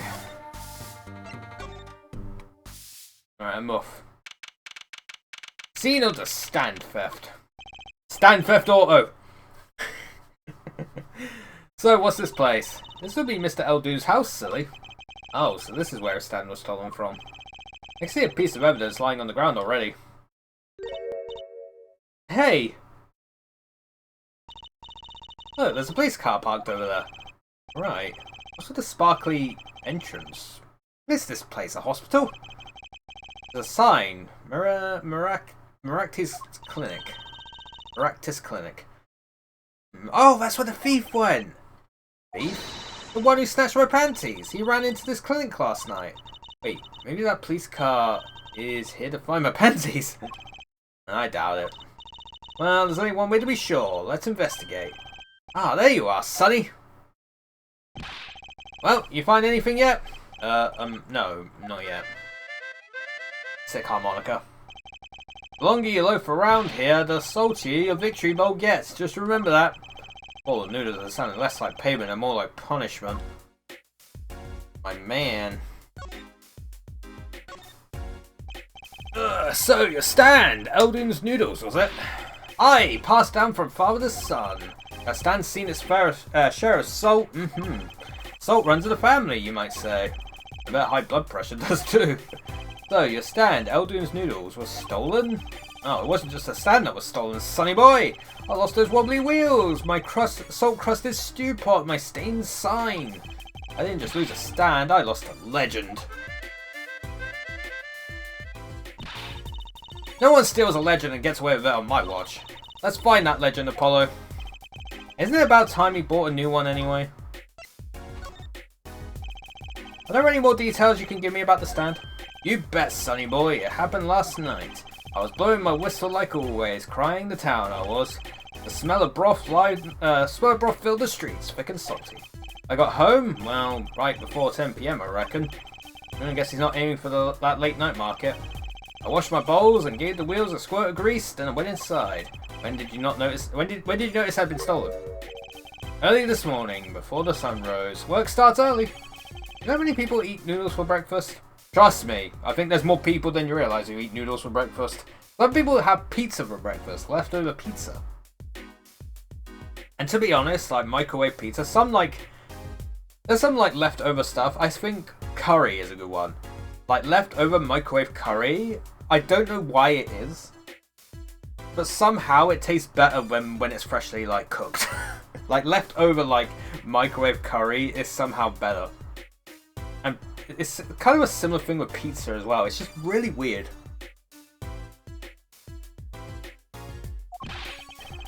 I'm washed up on the salty shores of ruination. That stand had my whole life in it. Nay, my whole being. It took everything? Oh, my soup stock, my noodles, my bowls, and my dreams. Oh, at least I left one bowl. Look, there on the ground. If you don't find that stand today, then I'll be forced to walk the streets, peddling that bowl, my last bowl. Or the one on your head. Please, I'm under enough pressure here as it is. That's it, that's where the thief who snatched my panties ran to. The crying shame, that is. If they have to steal, make it my loincloth, not some pretty girl's panties. The garage, right. You don't think the thief lives there, do you? I wouldn't put it past that good-for-nothing doctor. Do I detect a little animosity here? Let's make sure to check out the garage thoroughly. Yeah, we probably should. Is there anything to examine? Oh yeah, there's a piece like evidence, isn't there?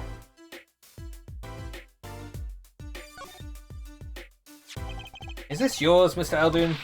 Hey, there's the heart and soul of Eldoon's Noodles.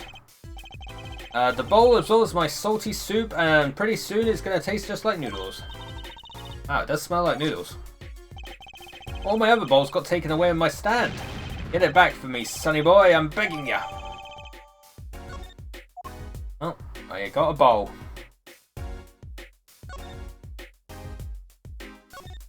Dude, I'm really hoping we see Gumshoe soon. I understand there's an ambulance outside, but a police car? Maybe they're tax evaders. Sorry, miss. Not going into the clinic today. Did something happen? Huh? Oh no, nothing to see here. Move along. You have to find someplace else to play doctor. We look like the right age to be playing doctor. We need a little more info on this Merakti's clinic. We could ask Mr. Eldoon. He is their neighbour and all. And we should check out that garage. Oh, the thief who stole my panties is still in there. I gotta talk to fucking Eldoon again. Hey, do you think something happened next door? There's a police car out front. Probably gave some food poisoning, I'll bet. If anyone's at risk of giving someone food poisoning. That police car got here this morning, actually. I asked what they were up to, but they wouldn't even tell me, the neighbour. Feh. Not that I was surprised much, that doctor works for the wrong crowd. It was just a matter of time before he got what he was coming to him. The wrong crowd? Never you mind about that. Oh, I kind of mind, actually.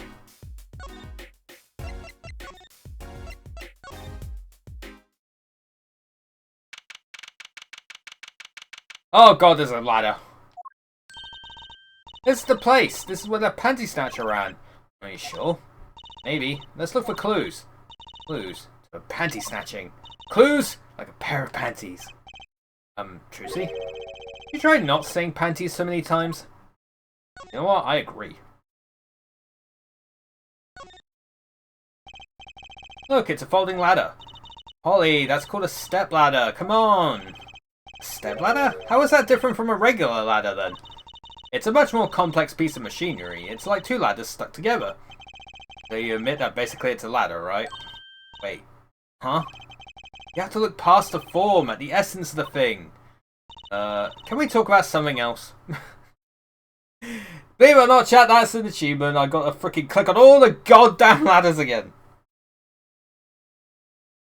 Always the fucking ladders. Also, very spooky thing here.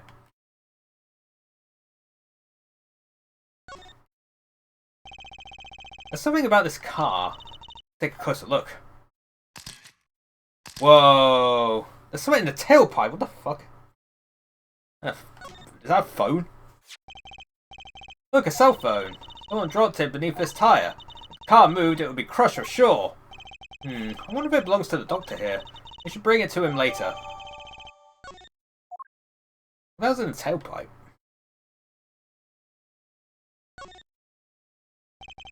That reminds me, I once read a record of a case that Mr. Wright worked on many years ago. Apparently, there was this car with a piece of cloth shoved into the tailpipe. That piece of cloth turned out to be a vital clue to solving the case. I do remember this. I do remember. Wow. I remember that case record whenever I'm checking out a car. I always check the tailpipe.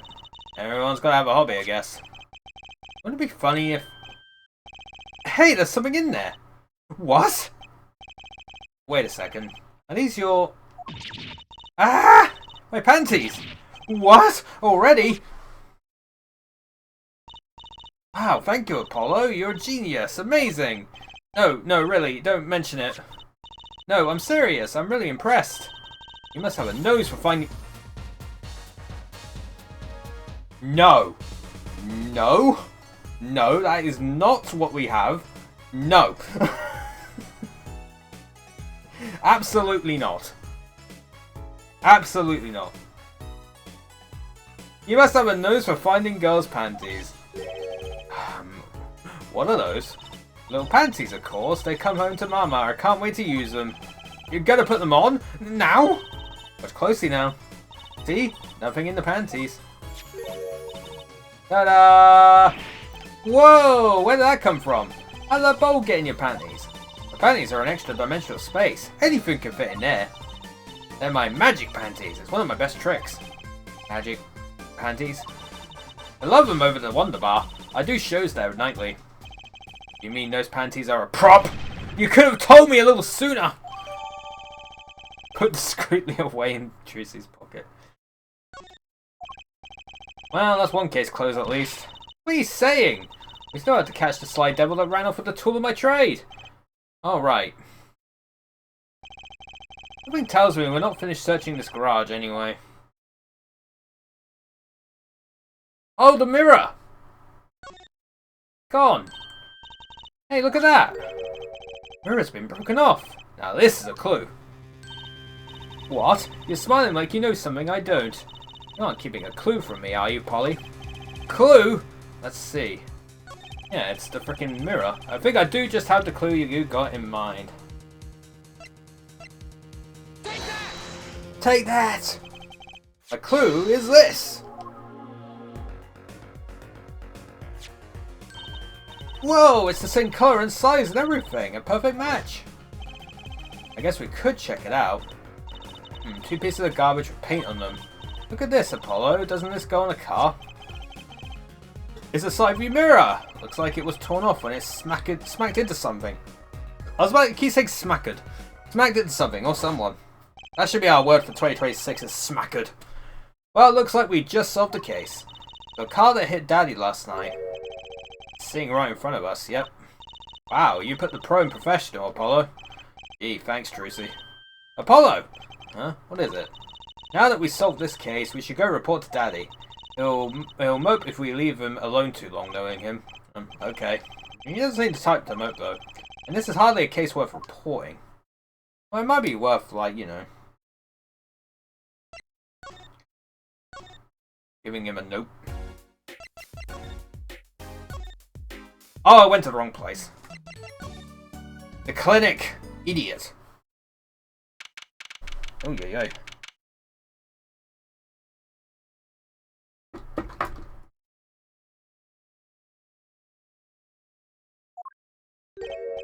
Yo, how goes it? Daddy, how do you feel? Not bad, Trucy, not bad. It's good to have you young'uns on the case. Let's old Daddy go get some well-deserved R&R. The elderly need their rest. Isn't he only... Right, like, you know, I'm only a year younger. Then again, I do feel elderly, so I'm with you there, Phoenix, don't worry. We cleared up most of the cases. Well, I was right about you. Competent, capable. Tell me what you found out, if you want to. The enthusiasm is overwhelming. Well, I certainly didn't expect you back this early. Ollie's amazing. He found my panties so quick. Almost like he was the one who stole them. You have an interesting concept to praise. And? You find the mad driver who gave me that 30-foot toss? Apparently, it was a doctor from the Maractus Clinic. Maractus, eh? Heard of him. Nothing good, mind you. That reminds me, a police car was parked outside the clinic. Maybe something happened? What is this Maractus Clinic anyway? All I've heard are the rumours. That clinic's been making good money in a bad way. Bad? Ties to organised crime, the Kentucky family. Oh hell yeah, Kentucky Fried Chicken. It's the Colonel! Dude, fucking Colonel's in on it. And the Kentucky family. He did that on purpose. Oh. Some injuries he can't take to a public hospital, see? He used the Maractus Clinic for their patch-up jobs. Interesting. It looked like something had happened in that park.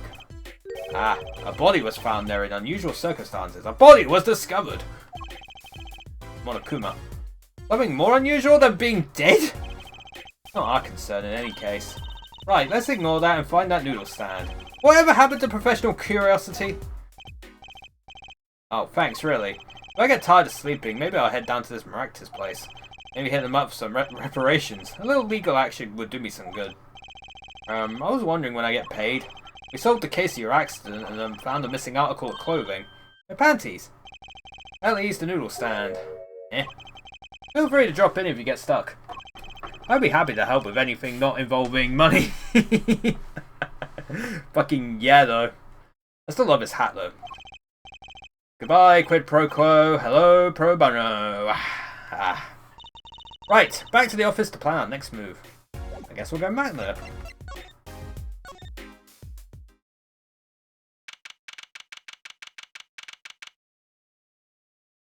Ay, ay, ay.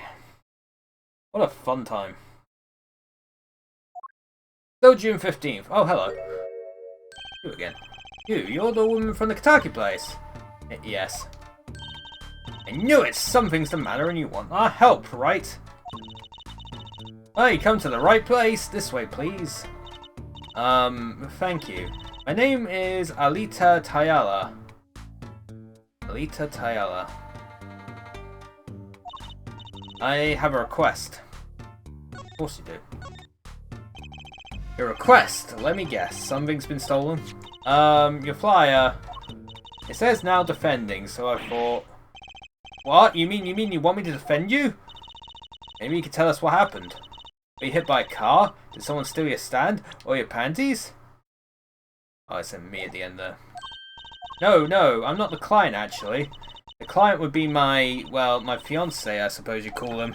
Fiancé? What happened to him, then? He was arrested this morning. The charge was murder. Murder? Have you heard about what happened at the park? So, what's your story? You frequent the Kentucky Mansion, yes? Are you a member of their, organization? No, not yet. Not yet. You see, I'm to be married next month to the boss's son. Boss's son? So he's a gangster. Yes, but the Katakis are locally responsible gangsters. I thought it'd be nice for a change. Quit my boring job, lived a good gangster life. I think you're onto something. Mrs. Kataki. I like the sound of that. I'm not sure your daddy would care much for that. Murder in the park. What happened? I haven't been told all the details, but I do know a body was found in the park, near the Kataki mansion. There were a lot of police cars there. Apparently, the victim was shot with a pistol, but I hear the circumstances of the shooting were rather unusual. And your fiancé was arrested for this? What sort of person is your fiancé? Your fiancé is the Kataki family's only son, correct? His name's Waki Kataki. I brought a photo. That is definitely... Well, that's quite the photo. Looks like a freaking anime character. I just realised how stupid that sounded out loud. Moving on. I know! Oh, you could be powerful and menacing, but so cute. Oh, me! Me! I'm powerful and menacing, but I'm also very cute.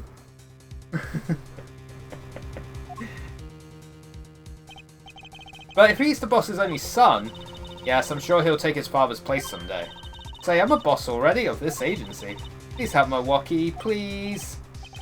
Right, my first solo defense case. Crime boss's son or not, I'll prove he's innocent. I prepared a letter of request. I know you need those. Right, let's go check out the scene of the crime. Guess we're going to the scene of the crime. Back to the mansion, right?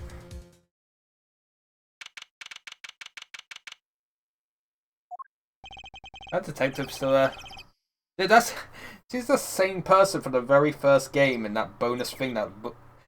There was that freaking, like, last, like case that went on for, like, 8 hours. It was stupidly long. It was so long. This is it, my first murder crime scene. Ah, it's you kids again. Look, can't you find some other place to play? We're not playing! We're, investigating, aren't we, Apollo? Sir, I have a letter of request here. Letter of... Huh? Why does it say hit request on it? This Tyler must have used the Kataki stationery. Excuse me, coming through. Ah, it's you, Mr. Oh, it's him. You again. Gavin. Who's this guy? I must say, I'm used to being inspected by the ladies. But this is the first time I've felt this way with a man. Mr. Gavin? Oh, is it like his son or something? Ah, Fraulein, what is a sweet morsel like you doing in such a dismal place? Can I help? Yes, the policeman officer fellow here won't let us in. We even have a letter of request. You must be exhausted standing out here. I will take you to the scene of the crime. Oh, really? By your leave, officer. Yes, sir, of course, sir. Aha, very well. This way, Fraulein. Whee! Shout out to that lady again. Hey, what about me? What the fuck? People park. Oh, well, there's a stance here. On that note, enjoy your investigation. Well, thank you. Will we see you again? Ask the wind, Fraulein. I'll be riding on it. Fraulein?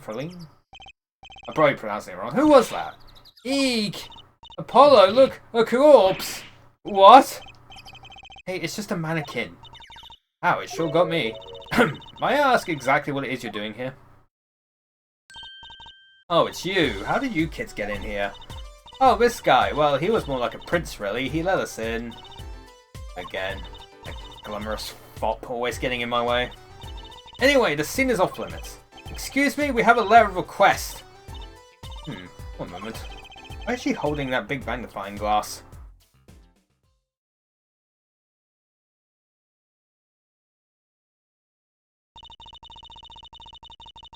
That's a lot of dots. I'd recognize that handwriting anywhere. Scientific analysis says this was written by Alita Tayela. Thanks. It took you 30 minutes to figure that out. Oh, what's up with the mannequin there? And it's taken the place of the body, preserving the scene of the crime as it was found. The body was pulling the stand? So you're a defense attorney, are you? Detective Emma Sky, I'm in charge of this crime scene. Doesn't seem that happy about it. Doesn't seem that happy about many things. I trust you know how to stay out of the way. I always carry 2 pairs of handcuffs, just in case. Detective Sky, quiet please. It's snack time. Dude, getting some ASMR. It's like freaking mukbang. Munch, munch, munch, munch, munch, munch, munch. Really? We're not making much progress here. Must not be very busy. Never seem to get a lucky break. Back after 9 years and they won't give me the position I requested. And then I hear he gave up the defense attorney life. He? Who's he? The next defense attorney. Detective Sky? Oh, it's the same thing. God damn it. I won't bother with the last one then.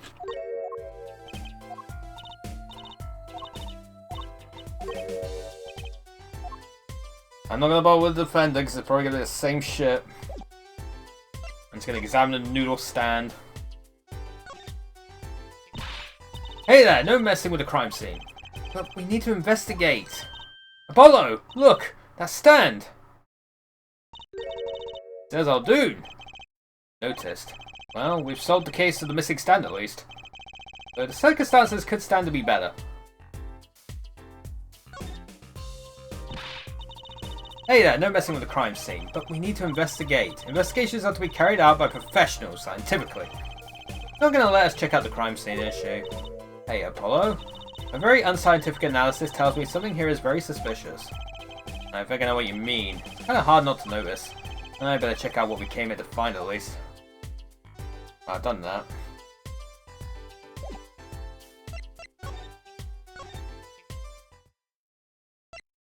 Oh, she's gone. Well, I actually do need to go back here to go to the clinic. Hey, we found the stand. Now I actually have to go to court.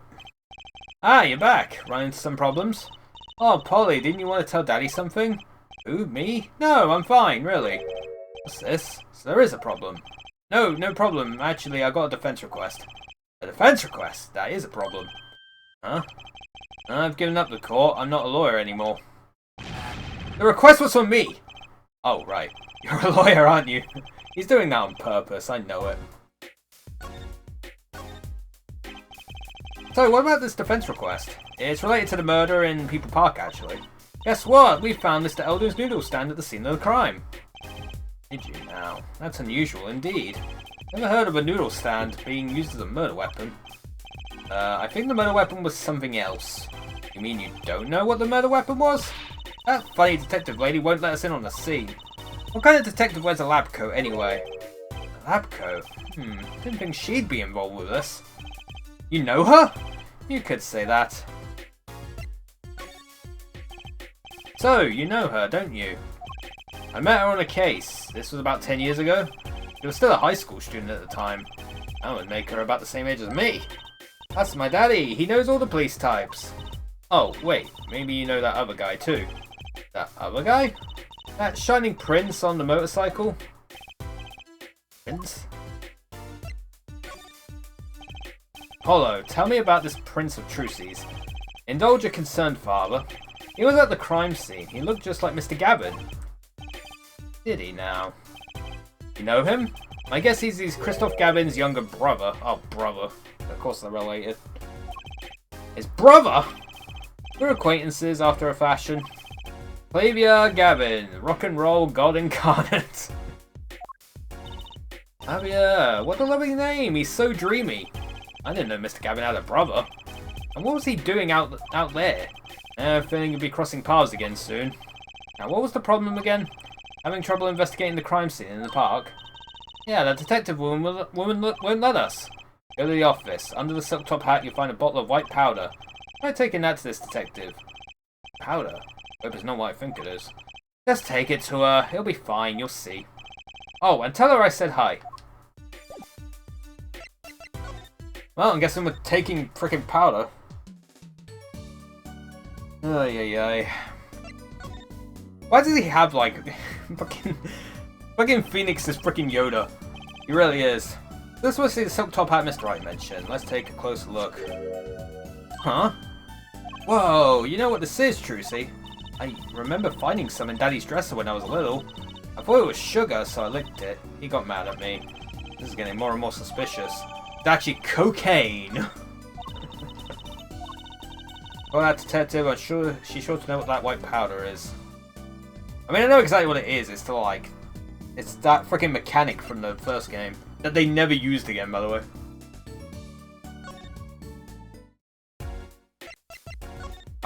Why did I come here for? I need to go back to the mansion, that was it. Idiot.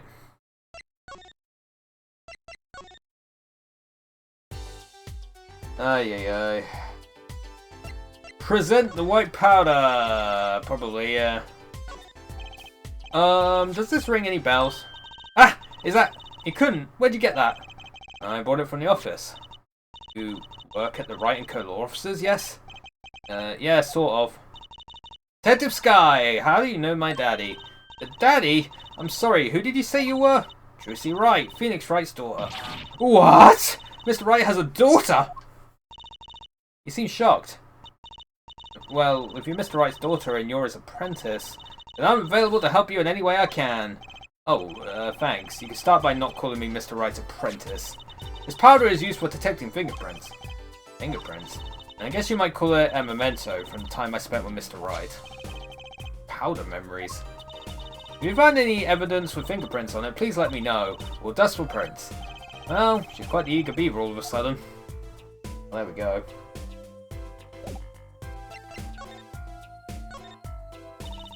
The report came in late last night. The body was found much as you see it now, except it was a real body. But why? Why was the body pulling a noodle stand? If I knew the answer to that, I wouldn't still be here. What was the cause of death? A bullet wound to the temple. He was shot by a pistol. Of course he was. A pistol. Not the easiest thing to come by in this day and age. Unless you're a cop or a gangster. Incidentally, the victim's name was Pal Maractus. I just received the autopsy report, in fact. I mean, really? What's up with this case? It's enough to make me want to run off pulling a mysterious noodle stand behind me. Not so mysterious, actually. We should tell her, Apollo. After all, we know where the stand came from. A likely story. I didn't come here to play games, you know. Actually, we do know where the noodle stand came from. Noodle stand's owner is...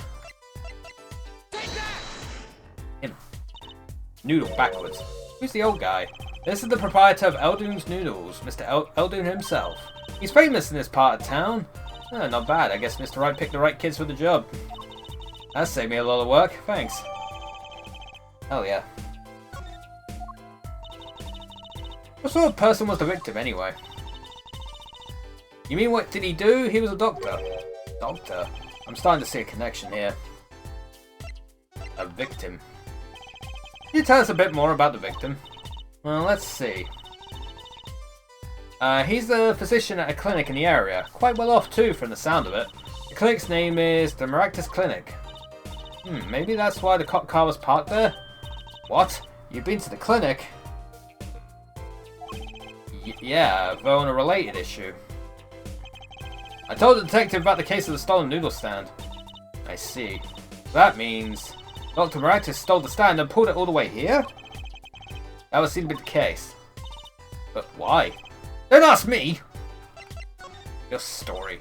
Who? Me? I'm just a supervisor for this crime scene. Detective Sky. I was out of the country for a while. I came back to be a forensic scientist. Ooh, were you studying abroad? Something like that. I was studying in Europe. Forensic sciences, mind you. But when I got back here, they threw me in criminal affairs, just like that. Why didn't you just become a forensics expert in Europe? Well, I suppose that was an option, but I had a lot of favours to repay the people back here. Favours? Wasn't she in high school when she left? What? What's that look for? I was involved in an incident before I left, but Mr. Wright and his people helped me out. I owed them. Really? I had no idea. She's been out in the country for a while. Probably doesn't know about Mr. Wright's current, state of affairs. The defendant. Could you tell us a bit about the defendant? He's the only son of the Kitaki family, yes? Waki Kitaki. I don't know if he is the boss's son, but he's certainly throwing his weight around. Violently. In a detention center. I see. Why was he arrested in the first place? You are a defense attorney, aren't you? You're not his by any chance? Actually, yes I am. Well, we have a witness to the moment of the crime. Eh? The witness called the police. They'll be testifying during the trial tomorrow. What? Ay, ay, ay.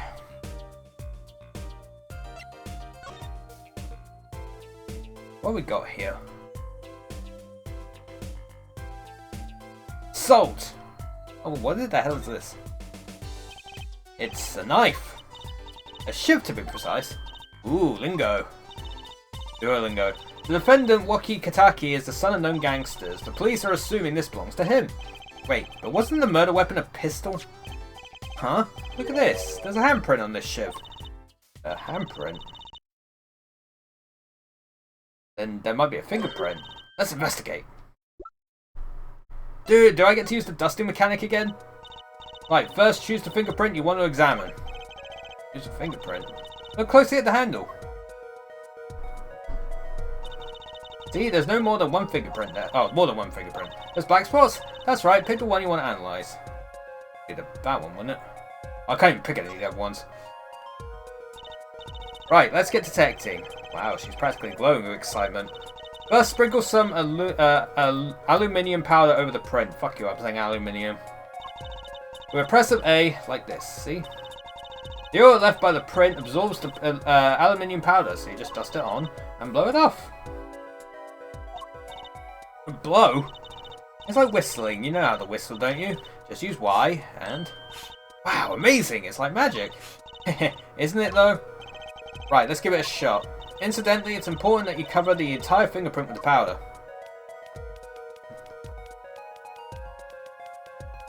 Yeah...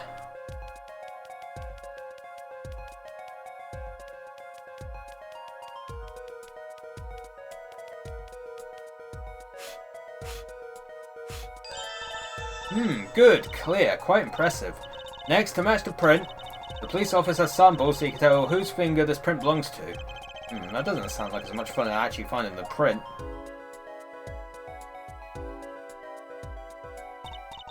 Okay, pick the person whose print you think this is. You probably have a good idea whose knife this is already.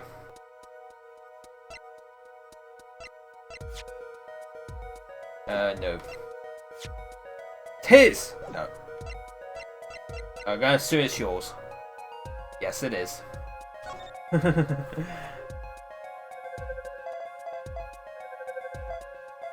Oh, nice animations.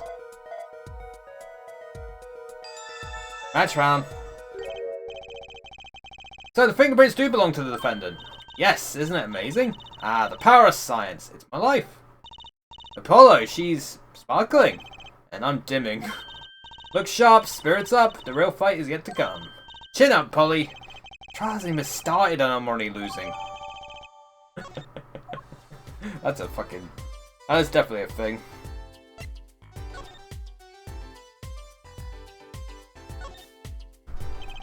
There's got to be a good clue or two around here.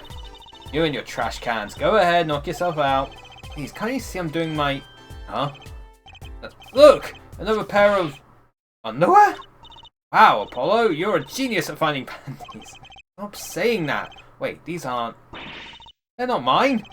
These have been stolen too. Oh, have you met the defendant? No. Visiting hours are almost over at the tech center. You might think about wrapping up here and heading over. Good idea. I don't know what good it will do. We have a witness and a knife of prints. I mentioned I've got a bad feeling about this. Don't worry, it's like a right tradition. Some traditions I could live without. Guess we're going there.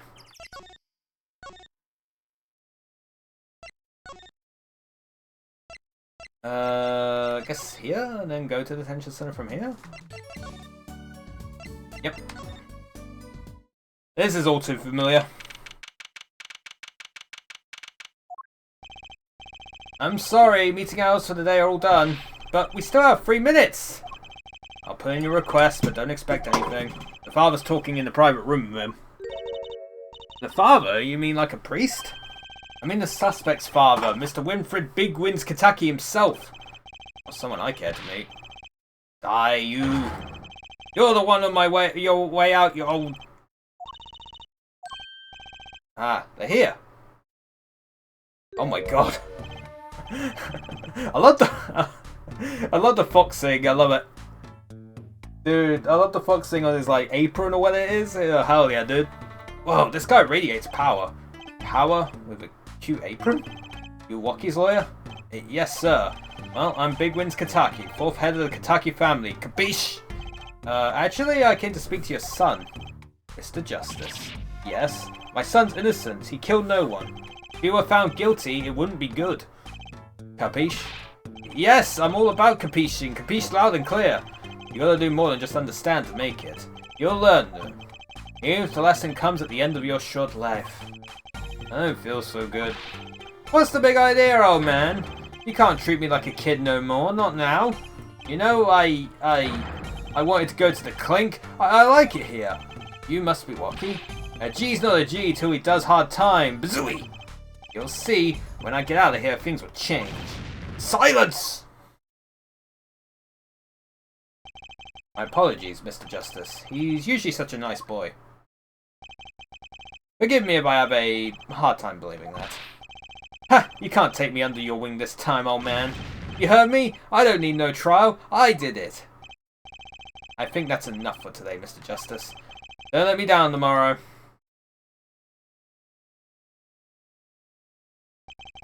So much for talking to our client. But we made so much progress today. We even found my panties. I had fun at least. Of course, the biggest mystery of all remains. How am I supposed to build a case for the trial? Oh, almost forgot. It's time for my show. Tonight I'm performing at the Wonder Bar. You should come check it out. Oh, to be continued. I think, Shad, that'll be a good place to stop. A good place to stop for today. Hell yeah. A1 truck. Return to games menu.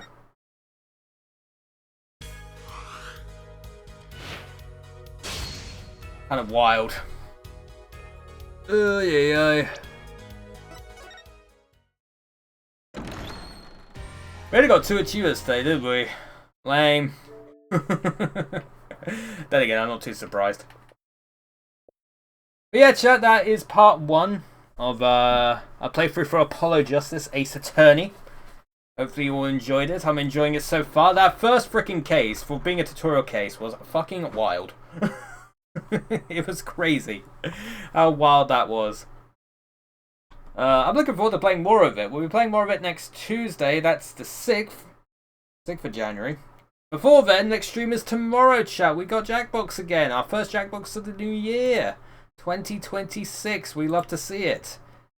We should have fun during Jackbox. And who knows, maybe with the new year we actually might make better jokes. Probably not. We probably won't make better jokes. It's Jackbox. What do you expect? What do you expect, chat? It's not going to be like that. But we can dream. We can dream that somehow they can make better jokes. I mean, I can make new jokes. They might not necessarily be better jokes, but I can make new ones. Oh gosh, but yeah, Jackbox tomorrow. Hopefully you all look forward to that. Should be very good indeed. And yeah, good shit, man. Alright, who can we raid? Oh, fucking Phoenix is online. Oh, they're doing their thing. You know what? We'll raid Phoenix, because we barely raid Phoenix. We barely do. So let's go pester them and boop them. Boop them a lot. Boopy boop. But yeah, that's it for today. Hopefully you enjoyed today's stream. Hopefully the rest of your Fridays go well. And hopefully I'll see you all next. Boop.